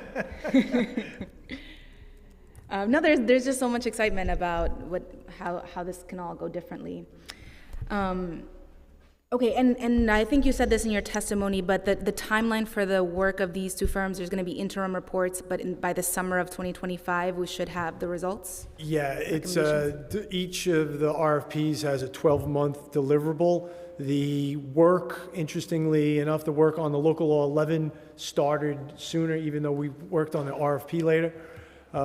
Deputy Commissioner Sarakis had the good idea of throwing a Hail Mary and getting an emergency contract, which we got passed. And again, we've already had meetings, and that work is started with Thornton Tomasetti. They will give deliverables throughout the year, and then a recommendation in May of 2025, and a final report a couple months after that. And we'll have the designs, the Arup and PAU, 12 months. The contract is almost finalized. They should start actual work in July. So you figure by the summer of 2025, we'll have the designs. Got it. Thank you. Thank you so much. So the Get Sheds Down plan, and then Borough President Levine, actually a borough president, not like I said earlier, but Borough President Levine and the Get Sheds Down plan both talk about providing a low interest loan program for repairs to struggling property owners. Can you provide an update on that, and specifically money? Where would the money be coming from? Has that been identified? Yeah, I'll start, and maybe Guillermo, if you want to. So we've been talking with the Borough President's Office, and we kind of just took a look at the universe, and we realized that, and Guillermo will give you perhaps some of the specifics about the universe. It's just too big of a universe. It would be too costly a number. So we've gone back and tailored it, and we've decided that if this concept has any chance of reaching fruition, it's got to be sort of baby steps, build out a proof of concept, and then beyond. So we've tailored the universe to folks, smaller property owners that meet a certain amount of affordability of renters, et cetera. And again, Deputy Commissioner Patino can go into detail. But in all candor, the conversations that the BP's office has had and the initial conversations we've had, getting private sector lenders to participate in this is going to be a challenge in these sort of fiscal times with these interest rates. The model that we're seeking is the small SBS, and again, Guillermo can give you more details. That's private sector money, it's not government money. And so we've kind of humbled ourselves a bit and become less ambitious in the potential universe. Guillermo, do you want to? Yeah.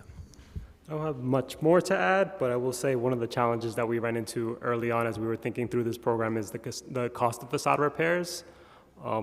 We receive estimates from building owners when they're going to perform facade repairs, so we have a sense of what those costs are, and they do tend to be costly in certain instances. So as we've been thinking through this program, we've been thinking through starting with a limited pot of money. We've been modeling after potentially the Small Business Opportunity Fund, which SBS launched. That was about just shy of $100 million, that loan fund. So we've been backing into that number and trying to figure out what the appropriate universe of building owners to assist is. And initially we're thinking potentially rent-regulated buildings subject to FISP, given the potential for more limited rent rolls there. But we're still working through what that universe should be with the Borough President's Office. So look forward to keeping you updated on that. Have you spoken with your sister agency about including facade repairs in the new J51 authorization? We have not. We can follow up with I think that would be a partner good agencies idea. on that. Okay. Thank you. Yeah, we're currently moving on that legislation, so we can consider inclusion of that as one of the benefits. Great, thank you so much. So next question, and we spoke a little bit about this before the hearing, Commissioner, but according to DOB's website, there's a sidewalk shed monitoring and removal unit whose mandate is to address buildings that have maintained a sidewalk shed for over 5 years. So just can you share updates on this unit? You mentioned a little bit about 7 staffers. What has the existing team been able to do in terms of actions taken against building owners? Is Rachel a part of that team in terms of legal proceedings, or are there other tools that the agency is using? So the sidewalk shed monitoring and removal unit is the long-standing shed unit. We use those two terms and interchangeably. In terms of from the Enforcement Bureau side, we have 1 supervisor and now 5 inspectors in that unit. And then on the administrative enforcement side, on Guillermo's side, Rachel and a paralegal. So those 2 groups work together to wake up building owners that have sheds up over 5 years. They are, it's a challenge since we started the program. I think we've gotten a lot of momentum in terms of the court cases, but in terms of outreach also, the council members mentioned, you know, what can you folks do to help us out? And we've noticed that outreach helps as well. So any pressure that you can put on building owners, we would certainly be glad to partner with you folks and do the outreach together. We've done that with other sister agencies as well, where we've partnered with them to do outreach with these building owners. But all of the above, it really takes all of these efforts: inspections, outreach, court cases, commissioner's orders, all of the above, to wake up these owners and get them to maintain their buildings in a safe condition. And that's what we really want, right? The shed is the byproduct of the lack of maintenance on these buildings, and it's the maintenance that we're really pushing for. And our commissioner's orders and our court cases that Rachel brings up are for the lack of maintenance. Thank you so much. That makes sense. So are there specific issues that landmark buildings face? Any special considerations as we, you know, as the agency and these pieces of legislation considering altering design standards and more?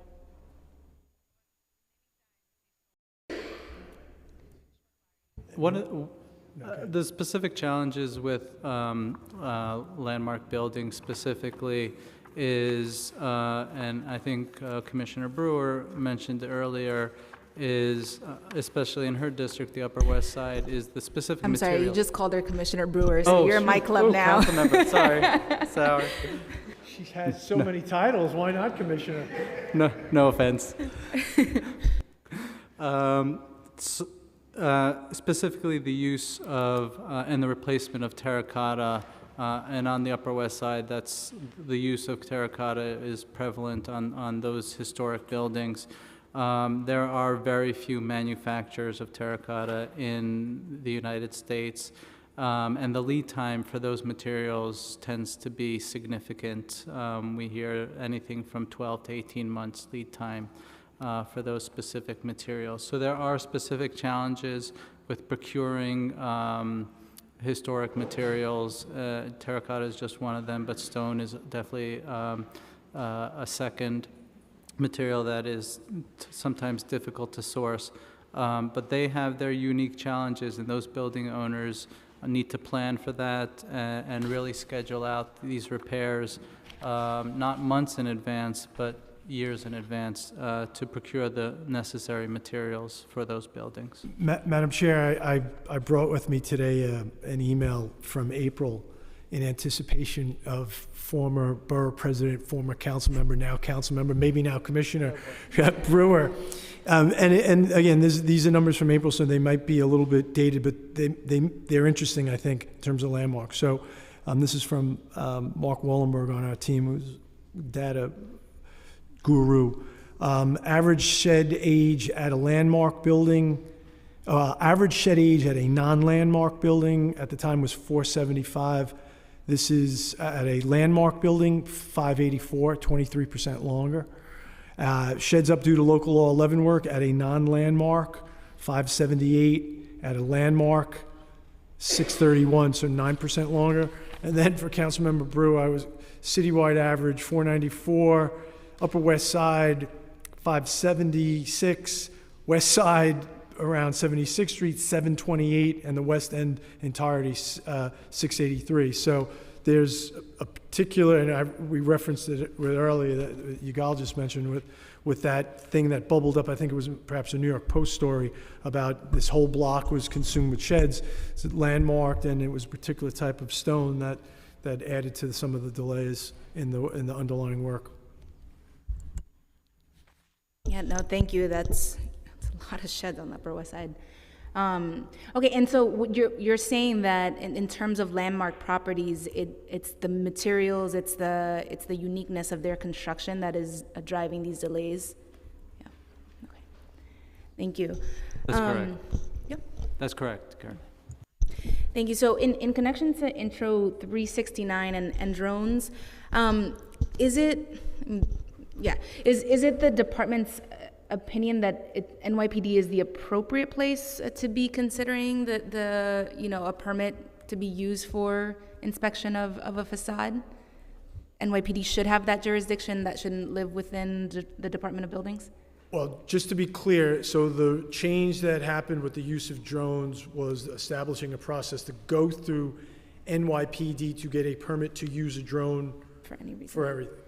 We in the agency encourage building owners and to utilize the technology to help them in the report, but doesn't displace the sort of tactile parts of the inspection.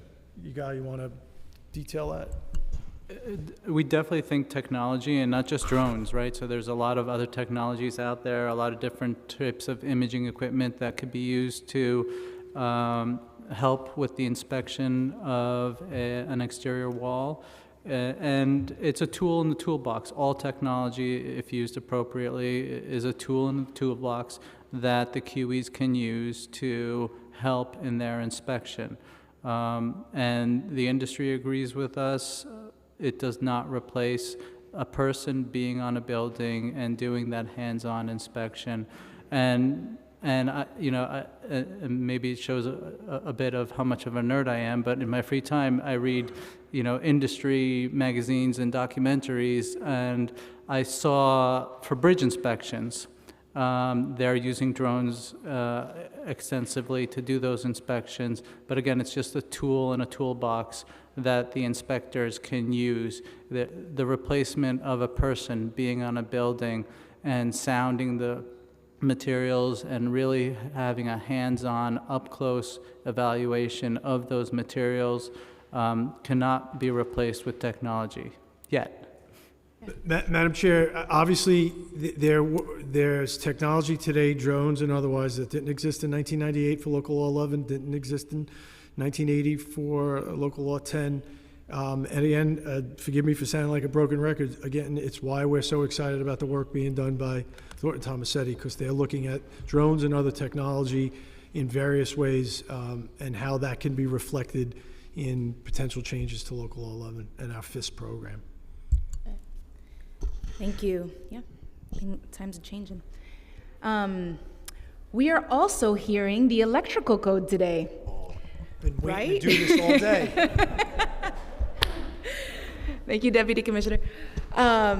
The electrical code is a massive document. There has been so much work by so many entities, committees of professionals that have poured their time and energy into reforming the code and making sure that we are taking the pieces from national standards that we should and leaving others behind.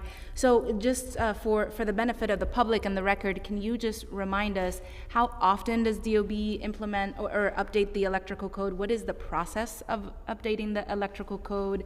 And what changes in this electrical code are making New York City safer? Sure, thank you. The how often question is the toughest one, only because, as you know, the last time we updated the electrical code was in 2011. It was based on the 2008 code. The process that we're supposed to be following is once every 3 years. That's how often the national standard is updated. For various reasons, I think we were unable to achieve that time frame over the years, but what we have done to try and correct some of the past complaints that we've heard about the process was we made it a consensus stakeholder-based process. In the past, we used stakeholders, but it wasn't necessarily consensus-based. In this instance, the process that we utilized, we broke up. We had an open casting call for committee members. We reached out to the relevant stakeholder groups to let them know that we were doing this, but it was an open casting call to anybody who wanted to apply. We selected a broad spectrum of stakeholders from across the industry, engineers, architects, labor, real estate, other government entities were involved in the process as well. And we had them go through the latest national standard, and if any one member disagreed with a particular proposal for adoption that we were putting forward, the process would then leave the consensus-based process and go to what we refer to as mediation, where the department would take it out of the committee's hands at that point and then take position papers from everybody involved on the various stakeholder issues.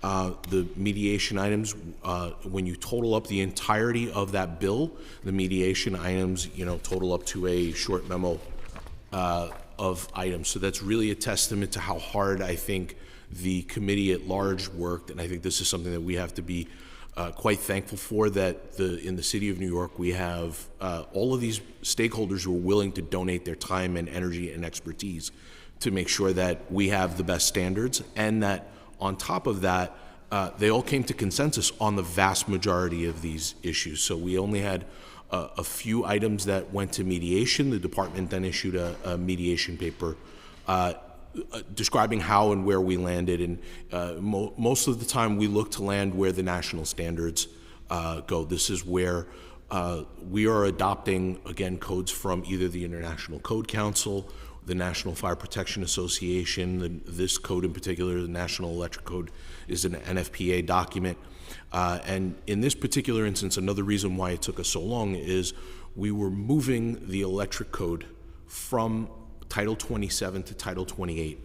In the past, prior to this introduction, and currently as it stands now, we have two different sets of licensing provisions. We have two different sets of enforcement provisions. We have two different sets of permitting requirements, one in Title 28 for everything but electrical, and Title 27 for electrical. And there's not always parity. They don't always line up.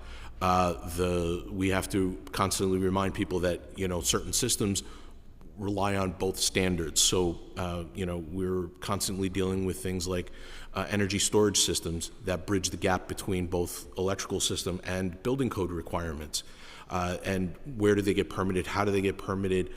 So making this transition from Title 27 to Title 28 without upsetting the very delicate balance that we have there with the industry, and not wanting to change current practices as far as who is filing. For every other system, primarily, the architect or engineer is the applicant for construction document approval. For electrical work, the licensed electrician is the primary applicant, and there are no plans. They are filling out an online form that is describing the scope of work that they are doing, and that is the sum total of the work, and it goes directly to a permit. So we had to weave all of these things together, different permitting schemes, fee schemes together, and wanting to make sure that we had lots of stakeholder input in that process took us to where we are. And there were a lot of, there were major changes to even labor standards. Can you talk about some of those licensing terms that have changed? I think there was an elimination of a journeyman title, and even well, I'll get to the electrician licensing board in a bit, but can you just talk about some of those labor standards that have changed? Sure. So I think the biggest change, and I might look for some help here from our Assistant Commissioner for Technical Affairs and Code Development, from that standpoint, on the licensing side, I think the journeyman really, I don't believe that there was much utilization of that license. And I believe consistent with what we're doing in other trades is what we were looking for. Parity largely with how we're running plumbing license types, fire sprinkler contractor license type. So one of the changes that we were looking to make was extend the licensing term for electricians from 1 year to 3 year, which is how every other trade license is afforded. So why require the electrician to renew every year? This saves us time and effort, allows us to process applications faster, focus on the initial applications. Please raise your right hand. Please raise your right hand. Do you affirm to tell the truth, the whole truth, and nothing but the truth before this committee and to respond honestly to council member questions? I do. Thank you.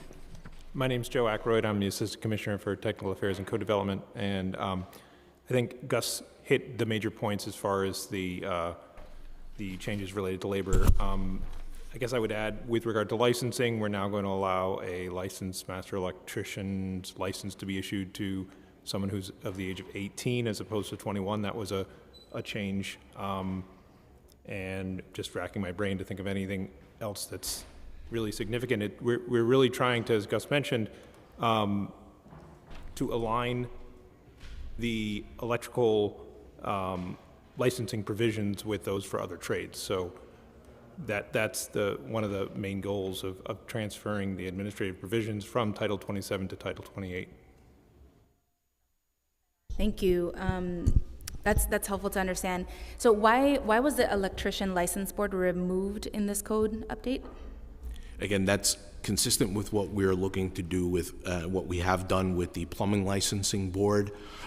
We felt that this was really an administrative step, that having to staff a licensing board itself, having to wait 30 days for a licensing board meeting prior to the issuance of a license, having to run all of our administrative operations, even enforcement operations through the board, really slowed down and hampered the process from something that we could handle really through our licensing and backgrounds division and our licensing disciplinary unit.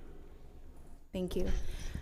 Mediated items, when you briefed me offline, outside of the hearing, and again today, I just remain really surprised that in the extensiveness of revisions that we're talking about here with the electrical code, there are so few mediated items.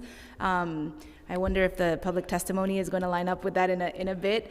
But just from your perspective, can you talk a little bit about what these mediated items were during the code revision? Sure, and we have issued a memo on these items themselves. I think one of them was the use of AFCI protection in residential units. This is an area it's a newer technology, wasn't around in the 2008 edition of the NEC, and this was about the applicability of when these outlet types would be provided in residential units, and this is something that we worked with all of the stakeholders to come up with what we felt was the proper applicability.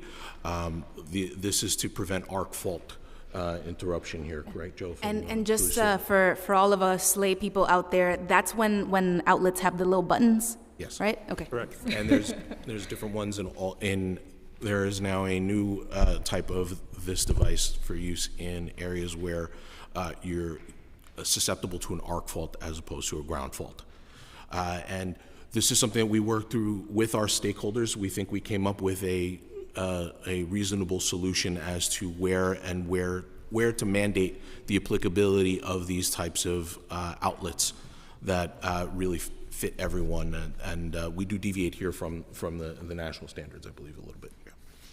Yeah. Second item, and apologies, I'm going from the memo itself, was the use of PVC. This would be plastic as conduit and risers in buildings. This is something that the national standards have had a much greater allowance for since the 2008 code adoption that we had. We also, at that time, were greatly limiting, I think, the use of plastic in as a riser, even for what was allowed back then. But the material science has changed in that time frame. The amount of plastics in buildings has increased tremendously, and our goal, after discussing with all of the stakeholders, was to go with the national standards. So this would allow us to match what is done honestly in the rest of New York State as far as the use of PVC, the rest of New York State and the rest of the country as far as PVC is and conduit.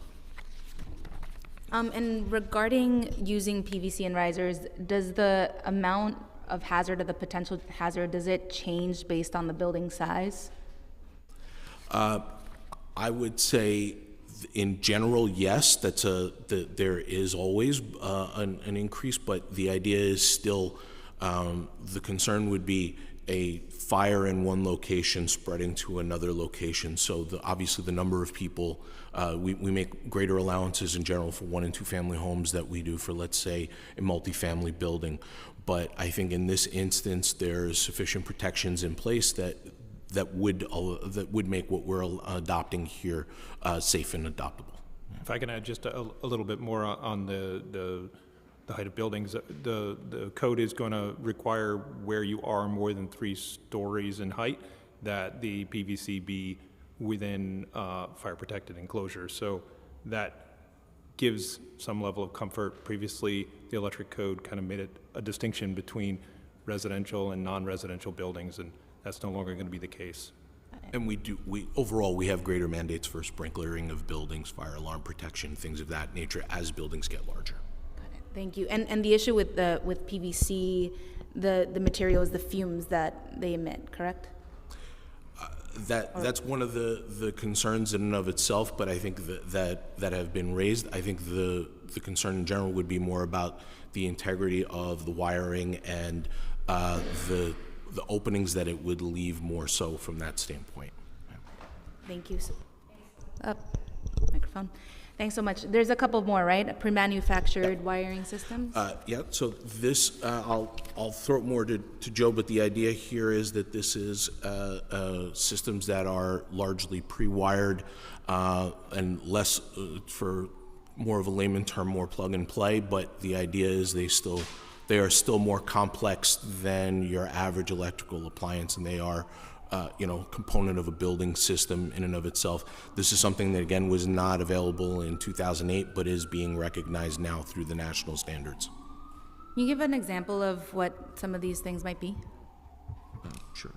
Yeah, I guess in a retail setting, you might have some displays that could be connected by way of these manufactured wiring a little more simply, so that if you have like a fluid space, these displays can be moved.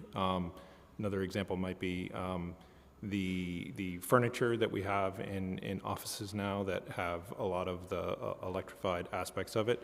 I think this is where the mediation and compromise allowed us to come to a decision the department felt comfortable with, where the parties were advocating that we really shouldn't be using manufactured wiring for emergency systems like emergency lighting and exit signs, and we made that clarification in the electrical code to really ensure that the manufactured wiring, which currently you could use with a special permission from the department, is now, and is routinely given, is now allowed without that bureaucratic process, but still putting a curb on it where we think it is appropriate. Thank you. Great, and then low voltage installers? That's the last mediation item. So this is an area where back in 2008, there was a potential brought up that there would be this low voltage work that would require some kind of additional training and expertise, and that never seemed to materialize. Low voltage work, which is work under 50 volts, did not seem to rise to that level for the largest part, and the current scheme, I believe also since that time we have fire alarm installer criteria that the FDNY has a licensing and criteria for the folks that do that work. The amount of low voltage work, though, has increased in the type of systems that are out there, potentially greater. Things such as installing a Ring doorbell, for instance, could potentially fall under a low voltage work. There were proposals here to, go in various different directions. Our selected choice here was to align really with the national standards and the current status quo for what's being done, which is to rely on the competency of the people doing this work and the training and expertise that they have without the need for additional licensure. But we did write in that we would have the authority to adopt criteria by rule, and we did also limit the types of systems that this can be utilized with. Joe, I can trust you to go over the different systems themselves, or? Sure. I think a couple of examples where low voltage would require someone other than a qualified person are, for instance, where you have fuel dispensing, and low voltage wiring is used with fuel dispensing.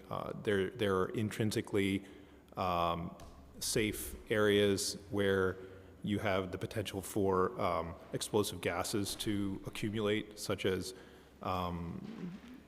where you have potentially spraying of paints, or certain areas where gases could potentially accumulate in mechanical spaces.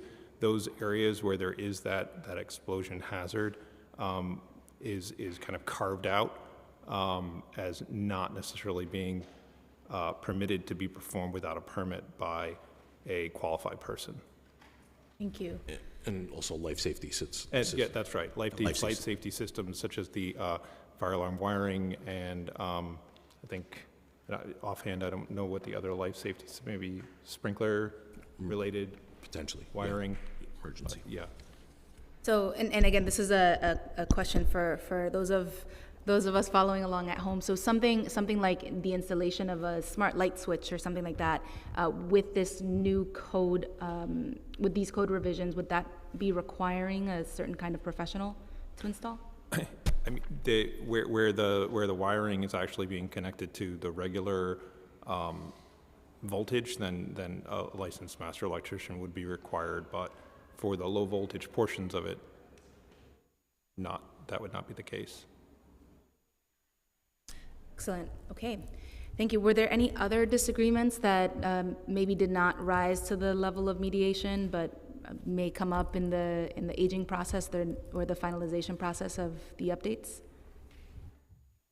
Other than the licensing board, which you touched on already, I think that's the only one that I can think of.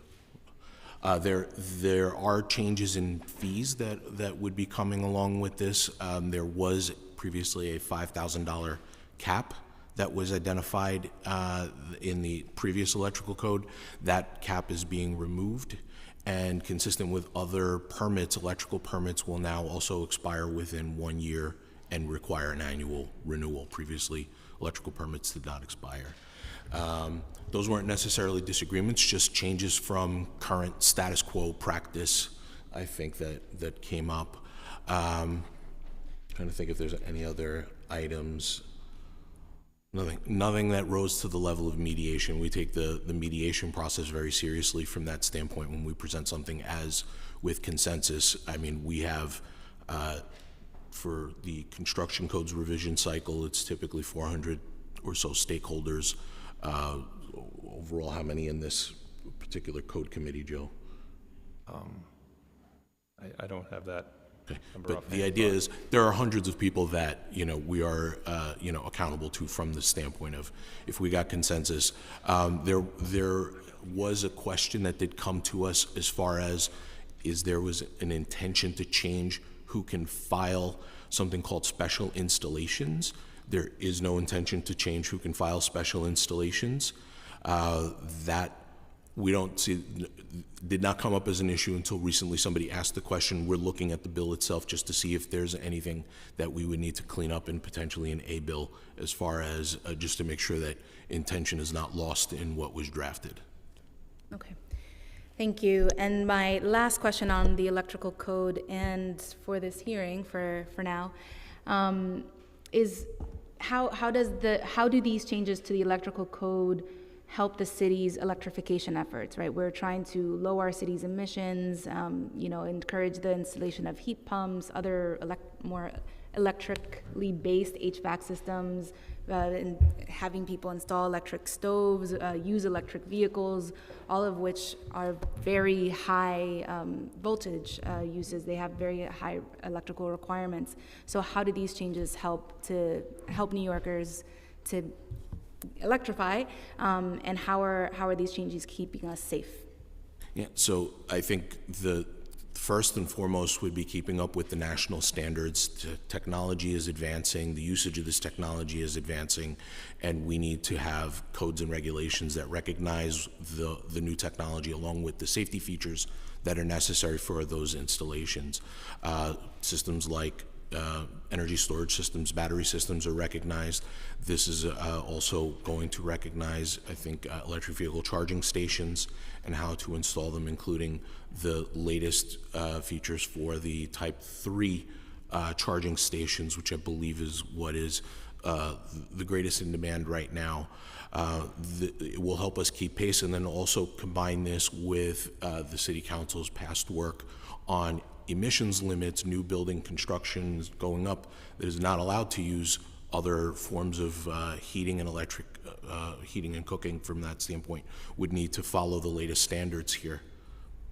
And these revisions, they don't require any work on existing properties. They require work on new properties or any upgrades that are being changed that affect electric systems, correct? Correct. So the types of, this would only, there are no retroactive requirements in this bill that change anything there. That's not always true of our construction codes revisions. So the things like parking structure inspections, there's nothing like that in this bill. The intention here, though, would be that new work in an existing building is also covered by this to the extent of the work that you're doing. Great. All right. And just like that, we've gotten through 14 pieces of legislation, 13, 14, and a lot of updates from the administration. So I just want to thank you so much for this hearing, for your collaboration. There are a lot of ideas that I see the agency wants implemented or would like to have considered in the legislation that my colleagues have. So I look forward to these conversations and getting to a good place, hopefully this year. Madam Chair, again, on behalf of the entire Department of Buildings, thank you for your partnership. Thank you, Department of Buildings. So now we're going to move, we're going to transition over to public testimony.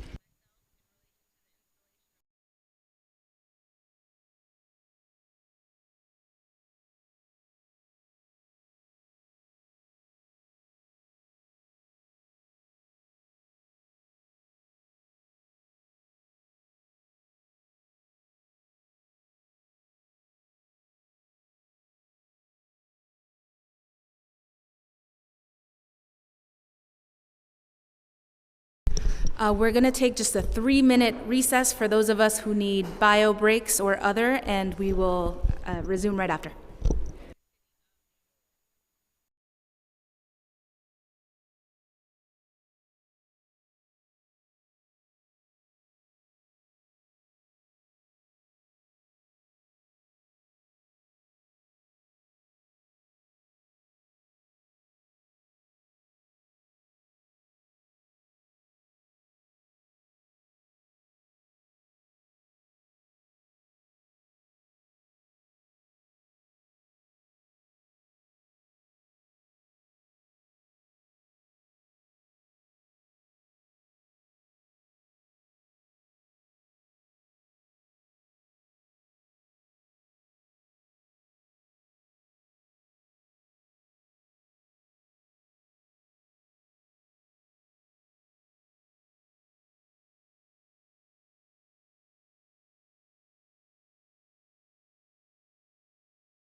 All right, I'm now going to open the hearing for public testimony. I remind members of the public that this is a formal government proceeding and that decorum shall be observed at all times. As such, members of the public shall remain silent at all times. The witness table is reserved for people who wish to testify. No video recording or photography is allowed from the witness table. Further, members of the public may not present audio or video recordings as testimony, but may submit transcripts of such recordings to the Sergeant at Arms for inclusion in the hearing record. If you wish to speak at today's hearing, please fill out an appearance card with the Sergeant at Arms and wait to be recognized. When recognized, you will have 2 minutes to speak on today's hearing topic of sidewalk sheds, including the following legislation: intros number 369, 391, 392, 393, 394, 436, 503, 659, 660, 661, 774, 796, and proposed intro 956A. If you have a written statement or additional written testimony you wish to submit for the record, please provide a copy of that testimony to the Sergeant at Arms. You may also email written testimony to testimony@council.nyc.gov within 72 hours of this hearing. Audio and video recordings will not be accepted. I will now call the first panel: Adam Roberts, Daniel Avery, Andrew Ridgey, and Barbara Blair.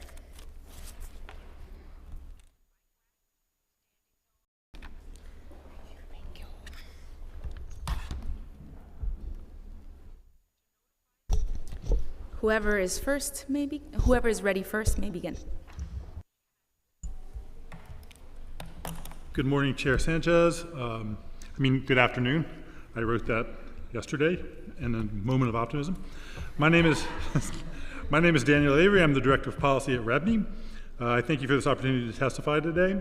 I've submitted my full testimony for the record and will summarize it here.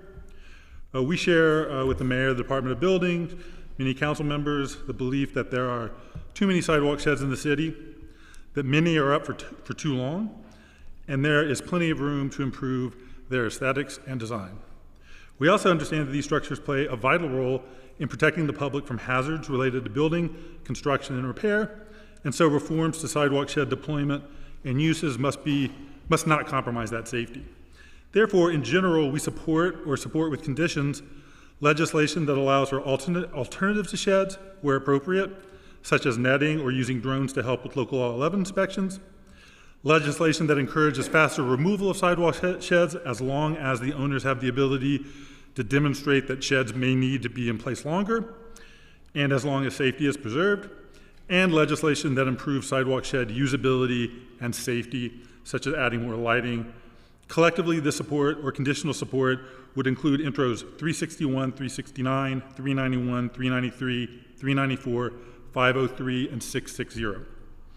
That said, we do think in general that all this legislation needs to recognize that there are unique situations and that not all buildings can be held to the same standards at all times.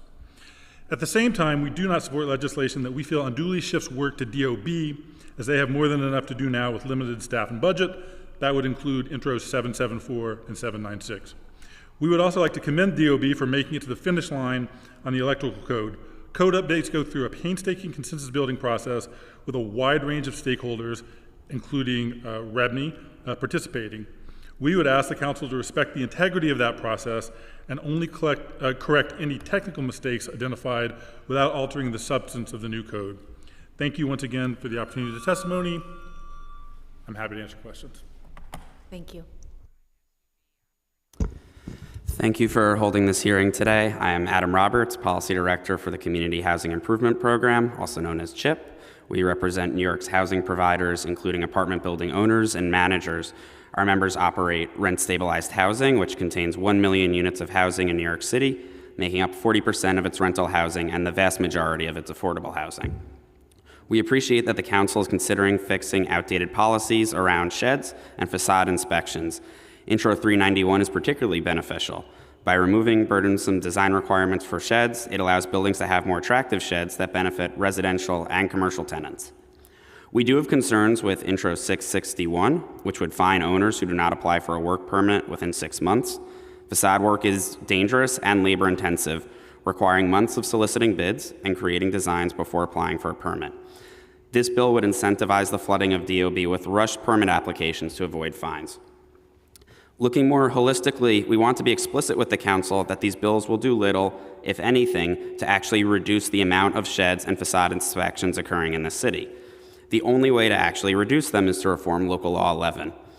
Local Law 11 requires inspections every 5 years. This places a huge burden on financially struggling buildings like those which are rent stabilized. It also disincentivizes the replacement of facades, since scaffolding and sidewalk sheds must be erected every 5 years for inspections. Therefore, facades are continuously patched when inspections are done rather than replaced. This means our facades perform worse from a safety and sustainability standpoint. The council must immediately begin drafting legislation to solve this problem. For instance, Local Law 11 should be required every 10 years for buildings deemed safe in a FISP, and every 15 years for buildings which replace their facades. Facades are designed to last for decades, not to be patched every 5 years. For older rent-stabilized buildings, Local Law 11 is now pushing too many buildings towards insolvency. Net operating income has plummeted across the city, falling as much as 20% in the Bronx. Local Law 11's financial strain forces maintenance to be deferred and building staff to be let go. This makes our city less safe, not safer. We look forward to working with the council on finding a true solution to the problems caused by sheds and inspections. Again, thank you for holding this hearing today. Thank you. Also, Adam, I think you get the gold star for attending the most H&B hearings, so thank you for always being here.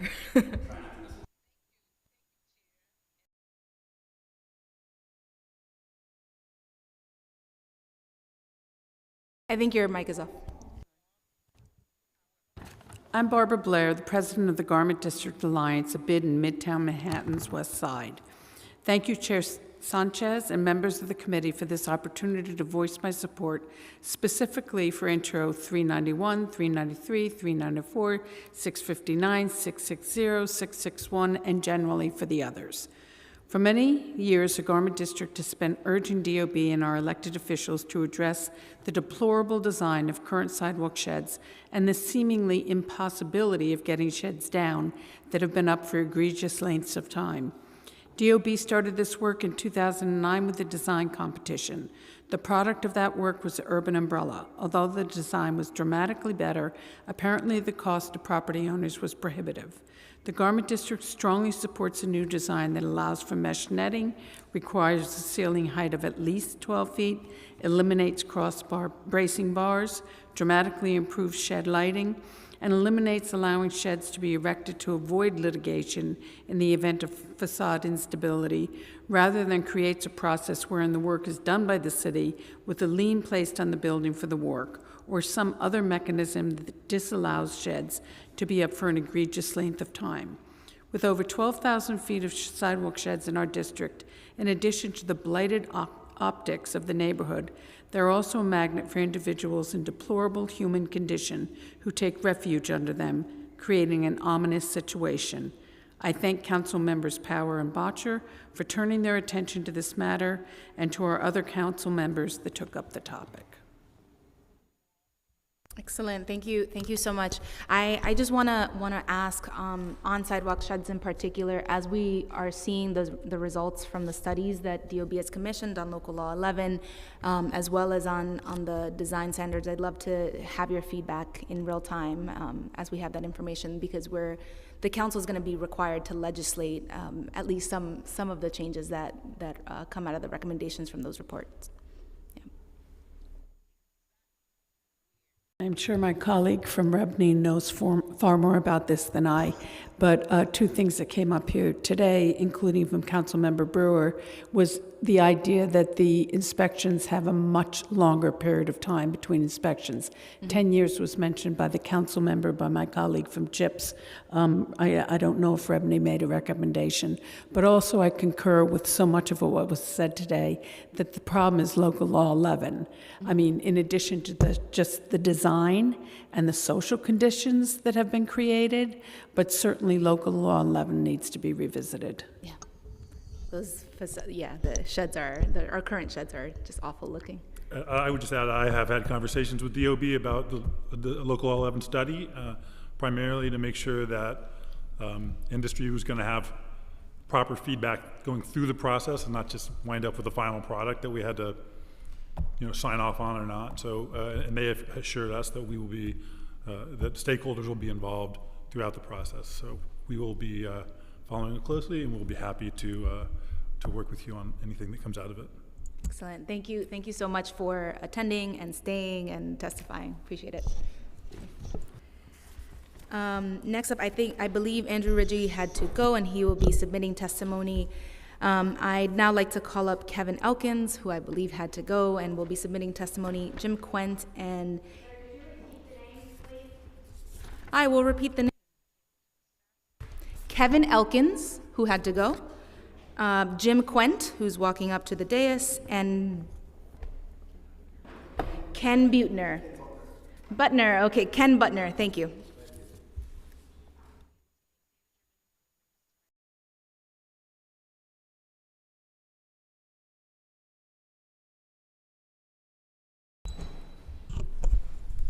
You may begin when ready. Good afternoon, Chairwoman. My name is Kenneth Butner. I'm president of York Scaffold in Long Island City, and I'm the third generation of our family-owned and operated business. For almost 49 years, I have erected scaffolding and sidewalk sheds in New York City and the surrounding areas. I'm past president of the Scaffold and Access Industry Association of the United States. I'm a board member of the Hoisting and Scaffolding Trade Association, the New York City Special Riggers Association, and the Building Trade Employers Association, and I've been a member of all 4 of the Department of Buildings Building Code Review Committees. I'm testifying on my own behalf. There is not sufficient time to offer distinct, significant, specific comments on each of the 13 proposed intros, so my comments should be looked upon to apply to all. Like any proposed legislation, they must be viewed in consideration of 3 things: safety to residents and visitors, quality of life, and economic impact.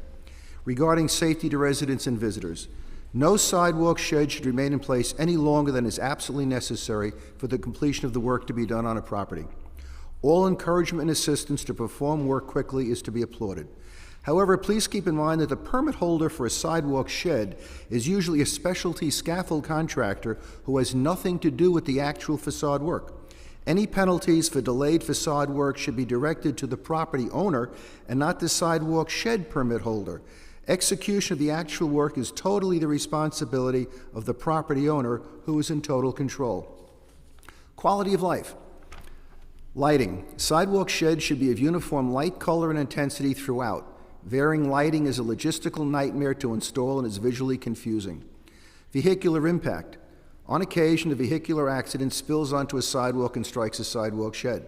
They also hit trees, lampposts, and other street furniture.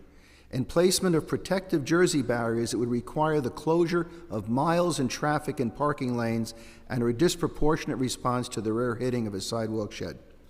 Shed heights. With your indulgence, if I could finish? Please do, yeah. Thank you. Sheds are often taller than the 8-foot minimum height. However, 8 foot allows shed decks to not be in the middle of a first-floor window of many residential buildings. Sheds that are 8 feet high are usually below the spreading branches of street trees and offer the least impact on street trees. This allows a minimum of sunlight disruption to street trees. And color. The opportunity for all sidewalk shed contractors to offer building owners a choice from a larger selection of approved colors will visually improve the cityscape. Economic impact on the city. Vehicular impact. This would require many additional days for the installation and removal of sheds, as well as the use of knuckle boom trucks for the barrier placements and removals. This additional time costs money, which will be passed to property owners and their residential and commercial residents. Shed height. Material. Currently, existing material is reused many times, thus reducing costs. If all 8-foot equipment is to be replaced, the cost of millions of dollars for new equipment will be passed to property owners and their residential and commercial residents. Most of this impact will be on smaller residential buildings and their tenants. Sidewalk shed labor. As sidewalk sheds get taller, they require additional material and labor to install and dismantle. This cost will be passed to property owners and their residential and commercial residents. Again, most of this impact will be on smaller residential buildings and their tenants. Inspection of sheds. Currently, the building code requires that all sheds must be inspected every 6 months, and the inspection report be kept available at the building where the shed is located. Requiring the DOB to undertake these inspections would place an unnecessary, heavy personnel burden on the department. Requiring that the current inspection reports be filed with the DOB may help improve concerns about accountability. These concerns are the most important I can offer in this short amount of time. There are many more. I'm happy to make myself available to any council member who wishes to better understand how sheds operate and how sidewalk shed contractors are subject to conditions outside their control. I urge you to amend these intros so they are safely, economically, and aesthetically appropriate to sidewalk sheds into New York City. In their current form, most of them are not. Thank you. I just have a quick follow-up question for you on vehicular impacts. Which bill introduction does this particular concern relate to? I believe it was 391. Okay. Great. Thank you. Good afternoon, Chair Sanchez and Committee Council. Thank you for the opportunity to testify. My name is Jim Quent. I'm with Statewide Public Affairs. It's on? Okay. Yes. Do you want to pull it closer? Is that better? My name is Jim Quint. I'm with Statewide Public Affairs, and I'm here to represent the New York City Special Riggers Association. The Special Riggers Association was created just over 10 years ago. It includes scaffold erectors, sidewalk shed erectors, and facade restoration, waterproofing contractors, all of the above, right? So we hit all of the industry as it pertains to these bills. We want to applaud the council for taking steps to address the problem of having sheds up too long. We agree with you. The association agrees that sheds should come down. We want to get the work done, and we want the sheds to come down. However, the sheds cannot come down until the work is done, because the sheds are only there to create a safer situation, right, and protect the public and the workers. So on behalf of Veronica Sikorsky, who's the president of the New York City Special Riggers Association, I'd like to read into the testimony some comments we have about some of the 13 bills that we're discussing today. On 391, there's a section that talks about not requiring a shed for construction of a new major building. We think that disallowing sheds on new construction for major buildings is impractical, and it could lead to increased time for the construction to be completed. A sidewalk shed would have to be erected for any demolition to clear the site. Then a shed would have to be erected so that a cantilevered structure can be installed on the building, and then the shed would then be removed. Then a shed would have to be reinstalled to allow the removal of the cantilevered structure. Ken mentioned the vehicular impact piece, where if you're going to protect sheds, you'd have to use a boom truck to place bollards in the street, and that would then take up parking lanes, bike lanes, bus lanes, etc. Ken already addressed the height and the lighting issues, so I'm going to skip through those. We'll go to 393 from Councilmember Powers about removing equipment. The time frames to remove a shed are impractical, right? Shed contractors saying that after 60 days a shed has to be removed is not practical, right? The decision for removing the shed should be made by the New York City Department of Buildings and not the permit holder who doesn't control that aspect. We're skipping over 394, 436. Councilmember Abreu's bill. We applaud the actions that would occur with this bill to provide building owners with more technical information and with access to information on loans to be available and other financing options. On Councilmember Marte's bill about DOB inspections every 6 months, there's already an inspection process in place where the shed erector themselves has to inspect the sheds. So we would just suggest, and I believe Ken said this as well, that DOB may require that those 6-month inspections done by the shed erectors then be filed with the DOB electronically. And the last thing I wanted to talk about was Councilmember Rivera's bill on artwork. Where owners want artwork, that's great, but proper engineering has to be done and proper insurance has to be put in place for those installing the artwork to protect the integrity of the shed and to protect the public. We have a lot of technical comments that we're going to be submitting to you and to the sponsors of the bills, many of whom we've already had discussions with. We thank you very much for the opportunity to present and look forward to working with you all. No, thank you. Thank you for coming in and testifying. I believe there's a lot of alignment between your testimonies and some of what the Department of Buildings themselves has said. So I think there's a lot of room for changes in the legislation. Yes, if you have spoken to the members who are the sponsoring members, that's great. If you have not and you have any concerns, please, please, please let them know in addition to your comments here today. And I just want to state for the record, we are going to take our time in considering all of these changes. So, over the next couple of months, just encouraging you to continue the conversation and flag for me any additional concerns that may arise. Great. Thank you very much. Thank you. Thank you.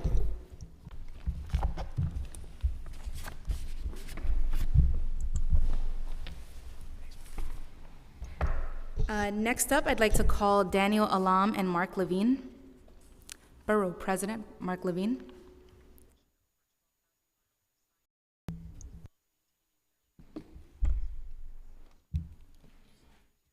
Yeah, I've submitted all mine already.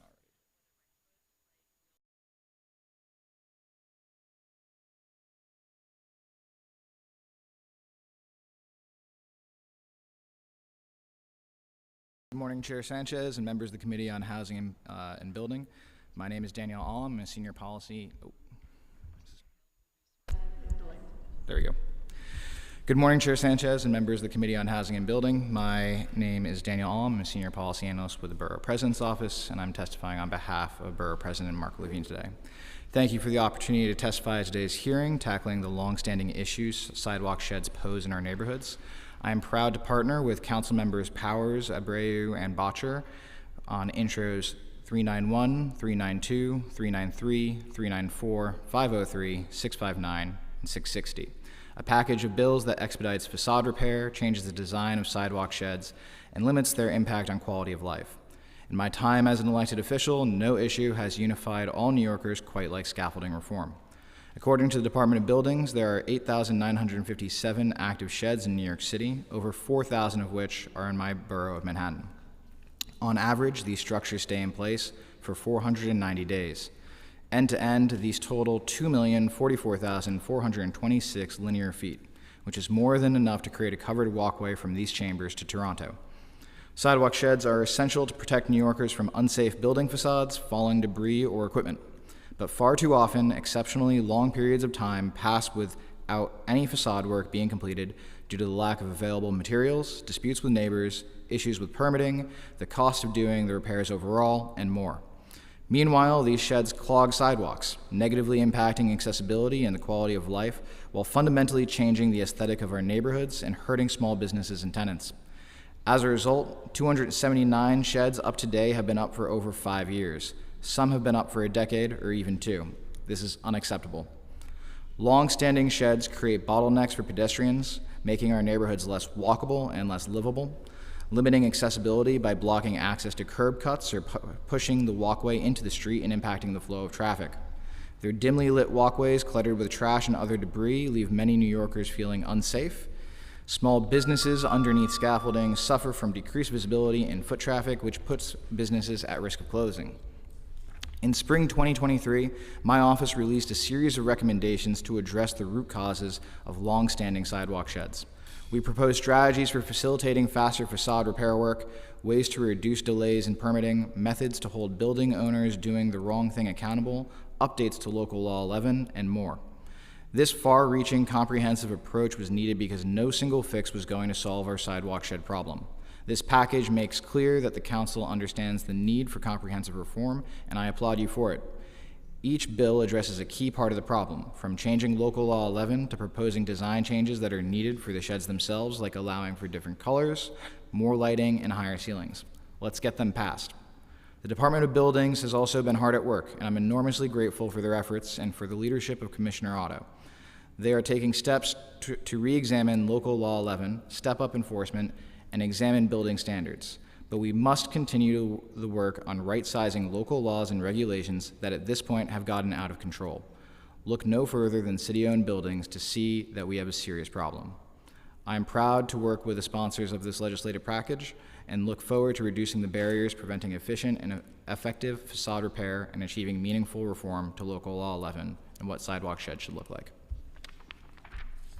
Excellent. Thank you so much, Daniel, and thank you for waiting. I appreciate the borough president. I know that he couldn't be here, but I know this is an important package to him, so congratulations to your team, and I look forward to getting this past the finish line. Thank you. Thank you, Chair.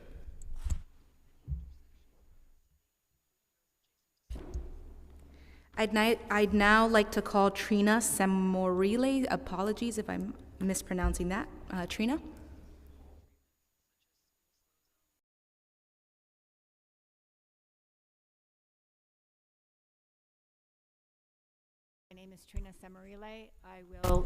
My name is Trina Samarile. I will send written testimony after sitting through today's committee hearing. I live in Hell's Kitchen, directly across from Matthews Palmer Playground, and I was the impetus for raising issues about the scaffolding problems in the playground, which were lengthy, and basically the scaffolding company engaged in gaslighting. They had cyclone fences with holes in them. Kids were going in and playing under the scaffolding and on the scaffolding. And their solution was to use stolen NYPD barricades to block the holes, which the kids just moved.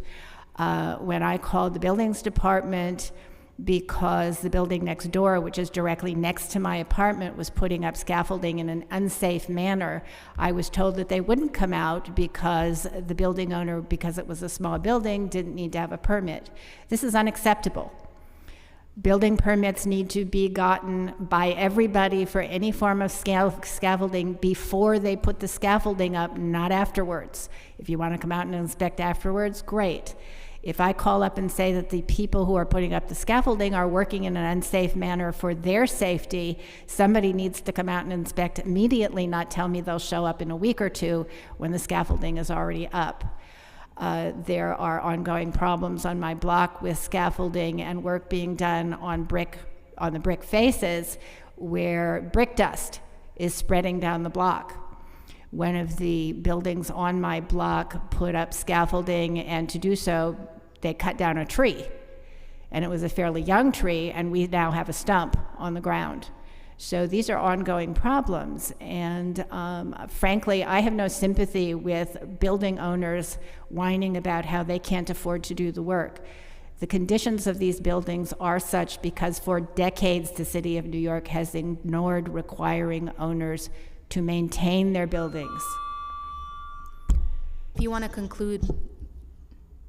Great, okay. Let me think if I have anything else I have to conclude with. The other thing I wanted to say, which I think is rather important, is I was not amused by the, what I can only call the overexcitation about using AI. AI is in the most basic of beta design levels.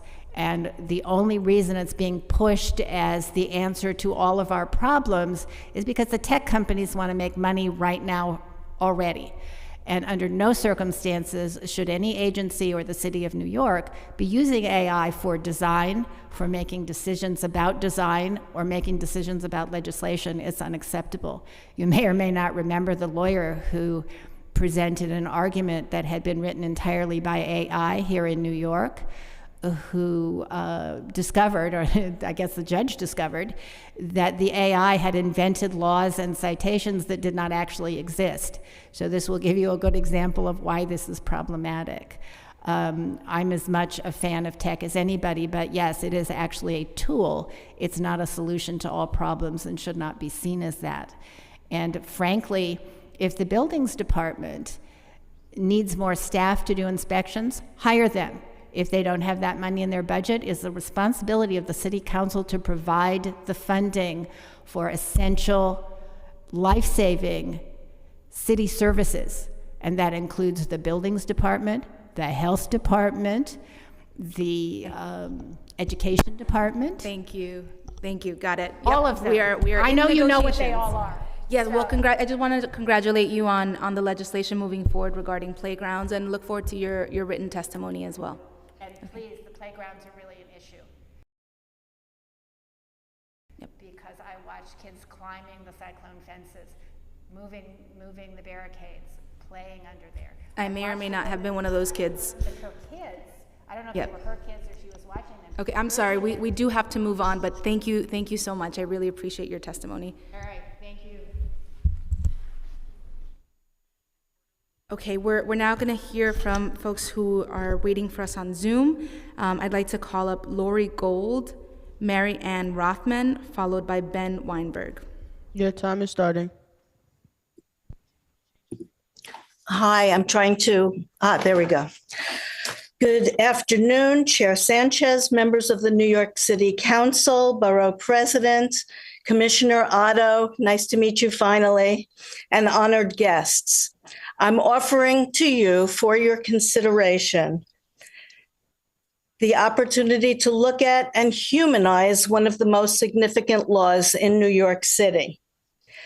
I'm looking at repositioning and augmenting the way we approach what is now Local Law 11 and FISP, and looking at the center of everything that is on today's agenda, every discussion item, every proposal, and every nuance that has gone on all morning, because at the heart of everything is Grace Gold. I'm not usually so informal at such meetings, but I did want to show off this t-shirt. Different story, very interesting story behind it. At any event, Grace, my sister, at the age of 17, was a freshman at Columbia at Barnard. She stayed to watch friends graduate. As you know, a brick fell at the corner of 115th and Broadway and killed her. And 6 months later, begat Local Law 10, which has been cited as one of the most important building safety and building development laws since the Triangle Shirtwaist Factory fire and Otis and his elevator. When it's followed, it saves lives and has made New York City safer for the past 45 years. But when it's not, we lose people like Greta Green, the 2-year-old in her grandmother's arms, Erica Tishman, who we've spoken about, and Mario Salas Vittorio, who was actually an immigrant working on the facade of a building at the time he was killed. Your time is expired. Thank you. May I continue? You may conclude, Lori. Grace's legacy was the start of proactive forward-thinking laws, most notably recently the Billingsley Terrace Structural Integrity Act and all the modifications to Local Law 11 since. What you might not have heard today is that because of Local Law 11, in addition to the legislation, a new body, a new discipline of engineering science was developed and has since been rolled out, both legislation as well as engineering science in about 15 cities. Grace's deaths and the building inspection and repair methods that came with it also created a multi-billion-dollar expansion industry that employs thousands of architects, engineers, masonry contractors, and scaffolding erectors in New York. 45 years of safer streets. Now for the conundrum. 45 years later, and I will give you a solution. The scaffolds which have been abused are really just a risk mitigation technique, not part of Local Law 11, but the 2 generations who have been born and or came to New York City since 1980 lack insight, have no history, have no understanding of why Local Law 11 and scaffolding or risk mitigation. Education is needed, and we are losing the war on public relations. At the moment, Local Law 11 is a number, and FISP is a cluster salad. It's just a mishmash that makes no sense, doesn't roll off the tongue, no understanding here.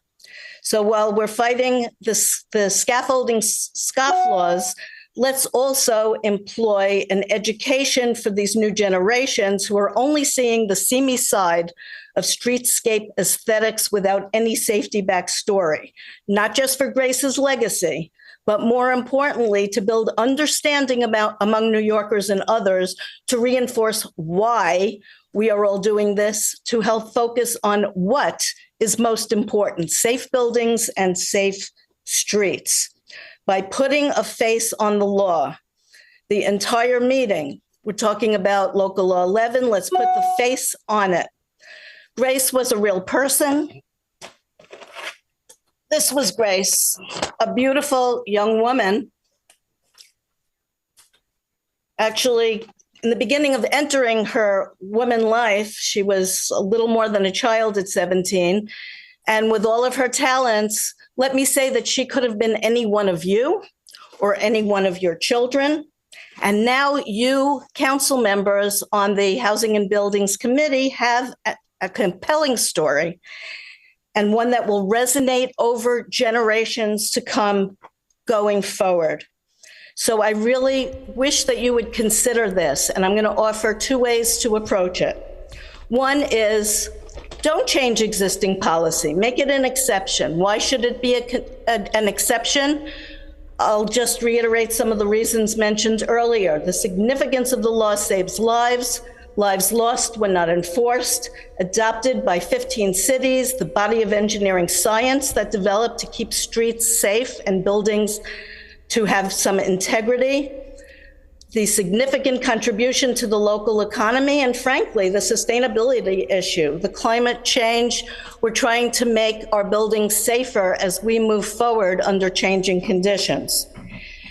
I'd like to shift away from my topic at hand to just comment. Lori, I'm sorry, if you could just conclude, please. Okay.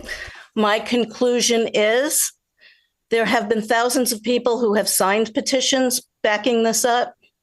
There have been other councils. This isn't my first waltz in this ballroom, but there have been other council members, other chairs who have backed such legislation with many co-chairs going along. It's been killed at different points in time, which is why I offered you two solutions of how to approach it. There's very strong support, and just having a compelling story and a face will help you with this whole public relations thing as you are taking overdue, warmed over scaffolding off the street, changing how local law 11 is implemented. At the heart of it all is Grace, and to use her as your poster child, that's what I'm pushing. I hope you will support me in that regard. Thank you. Thank you, Lori Gold, for speaking with my team in advance of this hearing and for sharing your sister's story. It's a really powerful one. It's one that I've tried to recite and talk about every time that we've had a hearing here on these structural issues. Beautiful. She's beautiful. Thank you for that. And I just want to say how much I wholeheartedly agree with you on DOB's acronyms. They really need help, from FIST to SWARMP to whatever other acronyms. But I look forward to talking more with you about this, and we are looking into the suggestions that you have made. Thank you. Now I'd like to call Mary Ann Rothman. Your time is starting. Thank you, Chair Sanchez. My name is Mary Ann Rothman, and I'm the Executive Director of the Council of New York Cooperatives and Condominiums, which is a membership organization providing information, education, and advocacy for housing cooperatives and condominiums located throughout New York City's 5 boroughs and beyond. More than 170,000 New York families make their homes in our member buildings, which exist at every level of the economic spectrum. These shareholders and unit owners in New York's housing cooperatives are committed to the city and invested heavily in its future. We want our city to be safe, well-run, an attractive place to visit, and a pleasant place to live.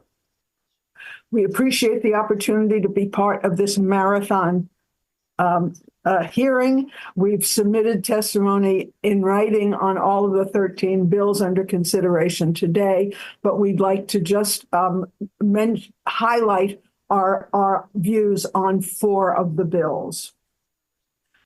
We strongly support Intro 369, which calls for a pilot study of drone usefulness for facade and climate inspection.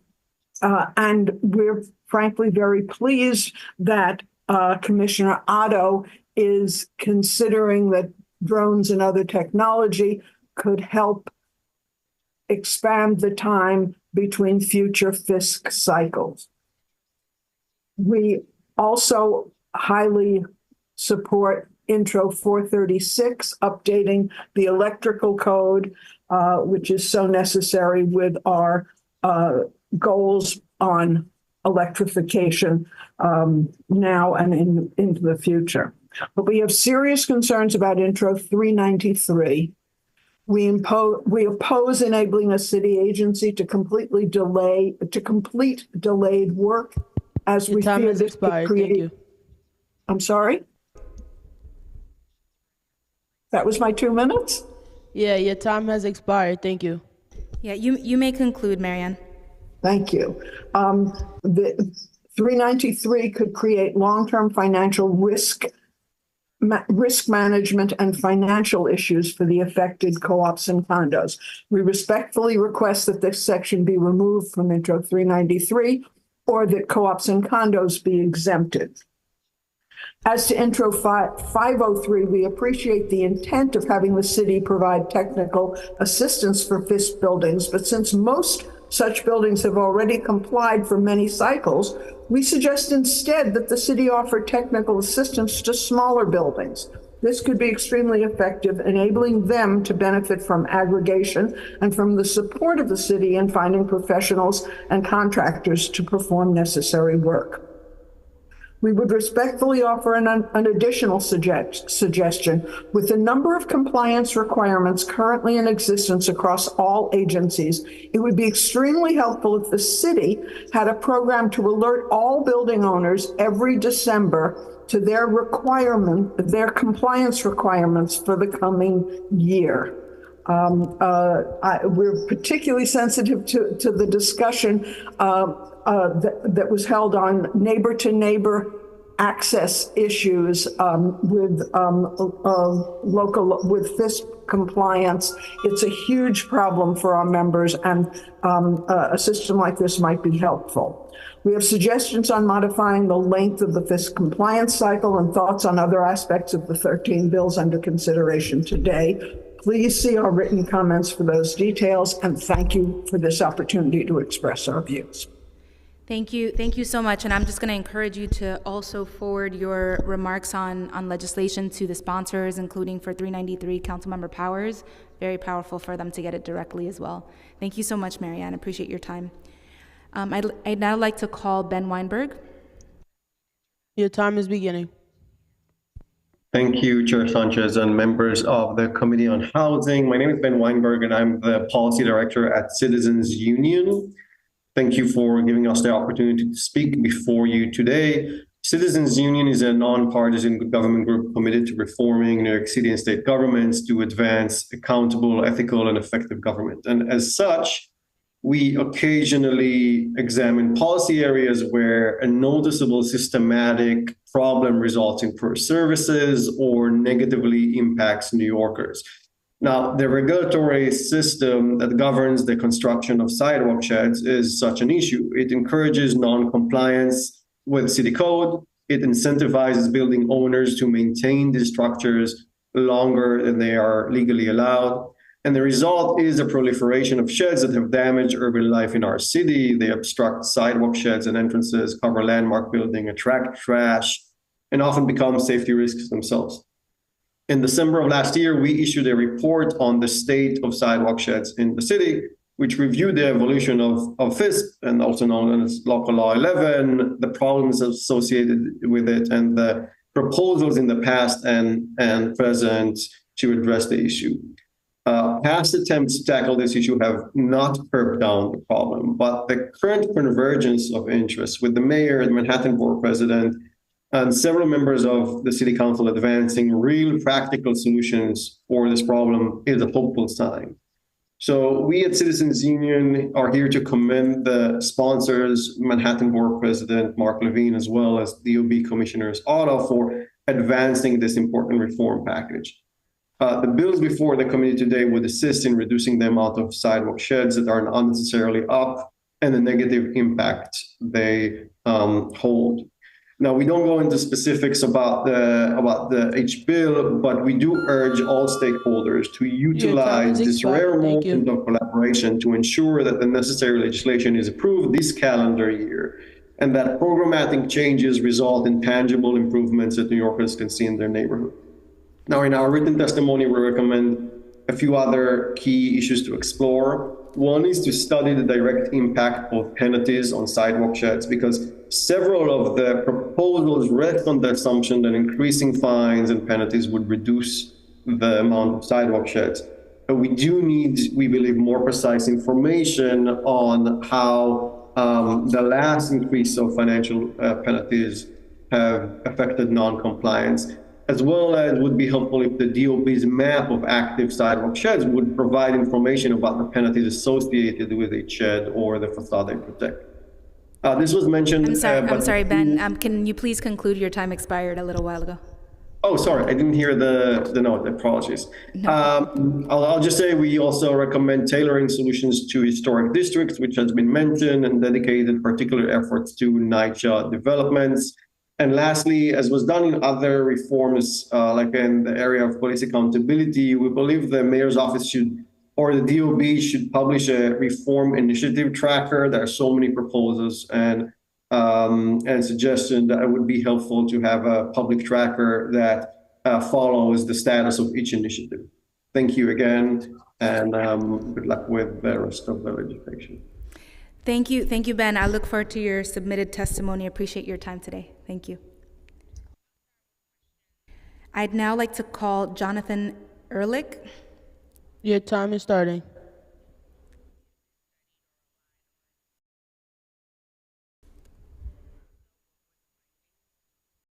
Dolores Spivak. Your time is starting.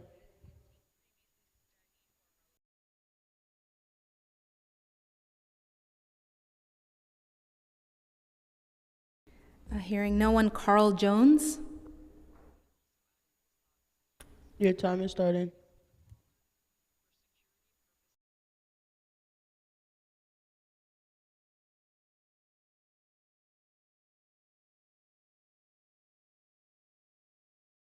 Okay, so with that concludes the names of individuals who signed up to testify. If there is anyone else present, please speak now or forever hold your peace, or submit online testimony. That's great too.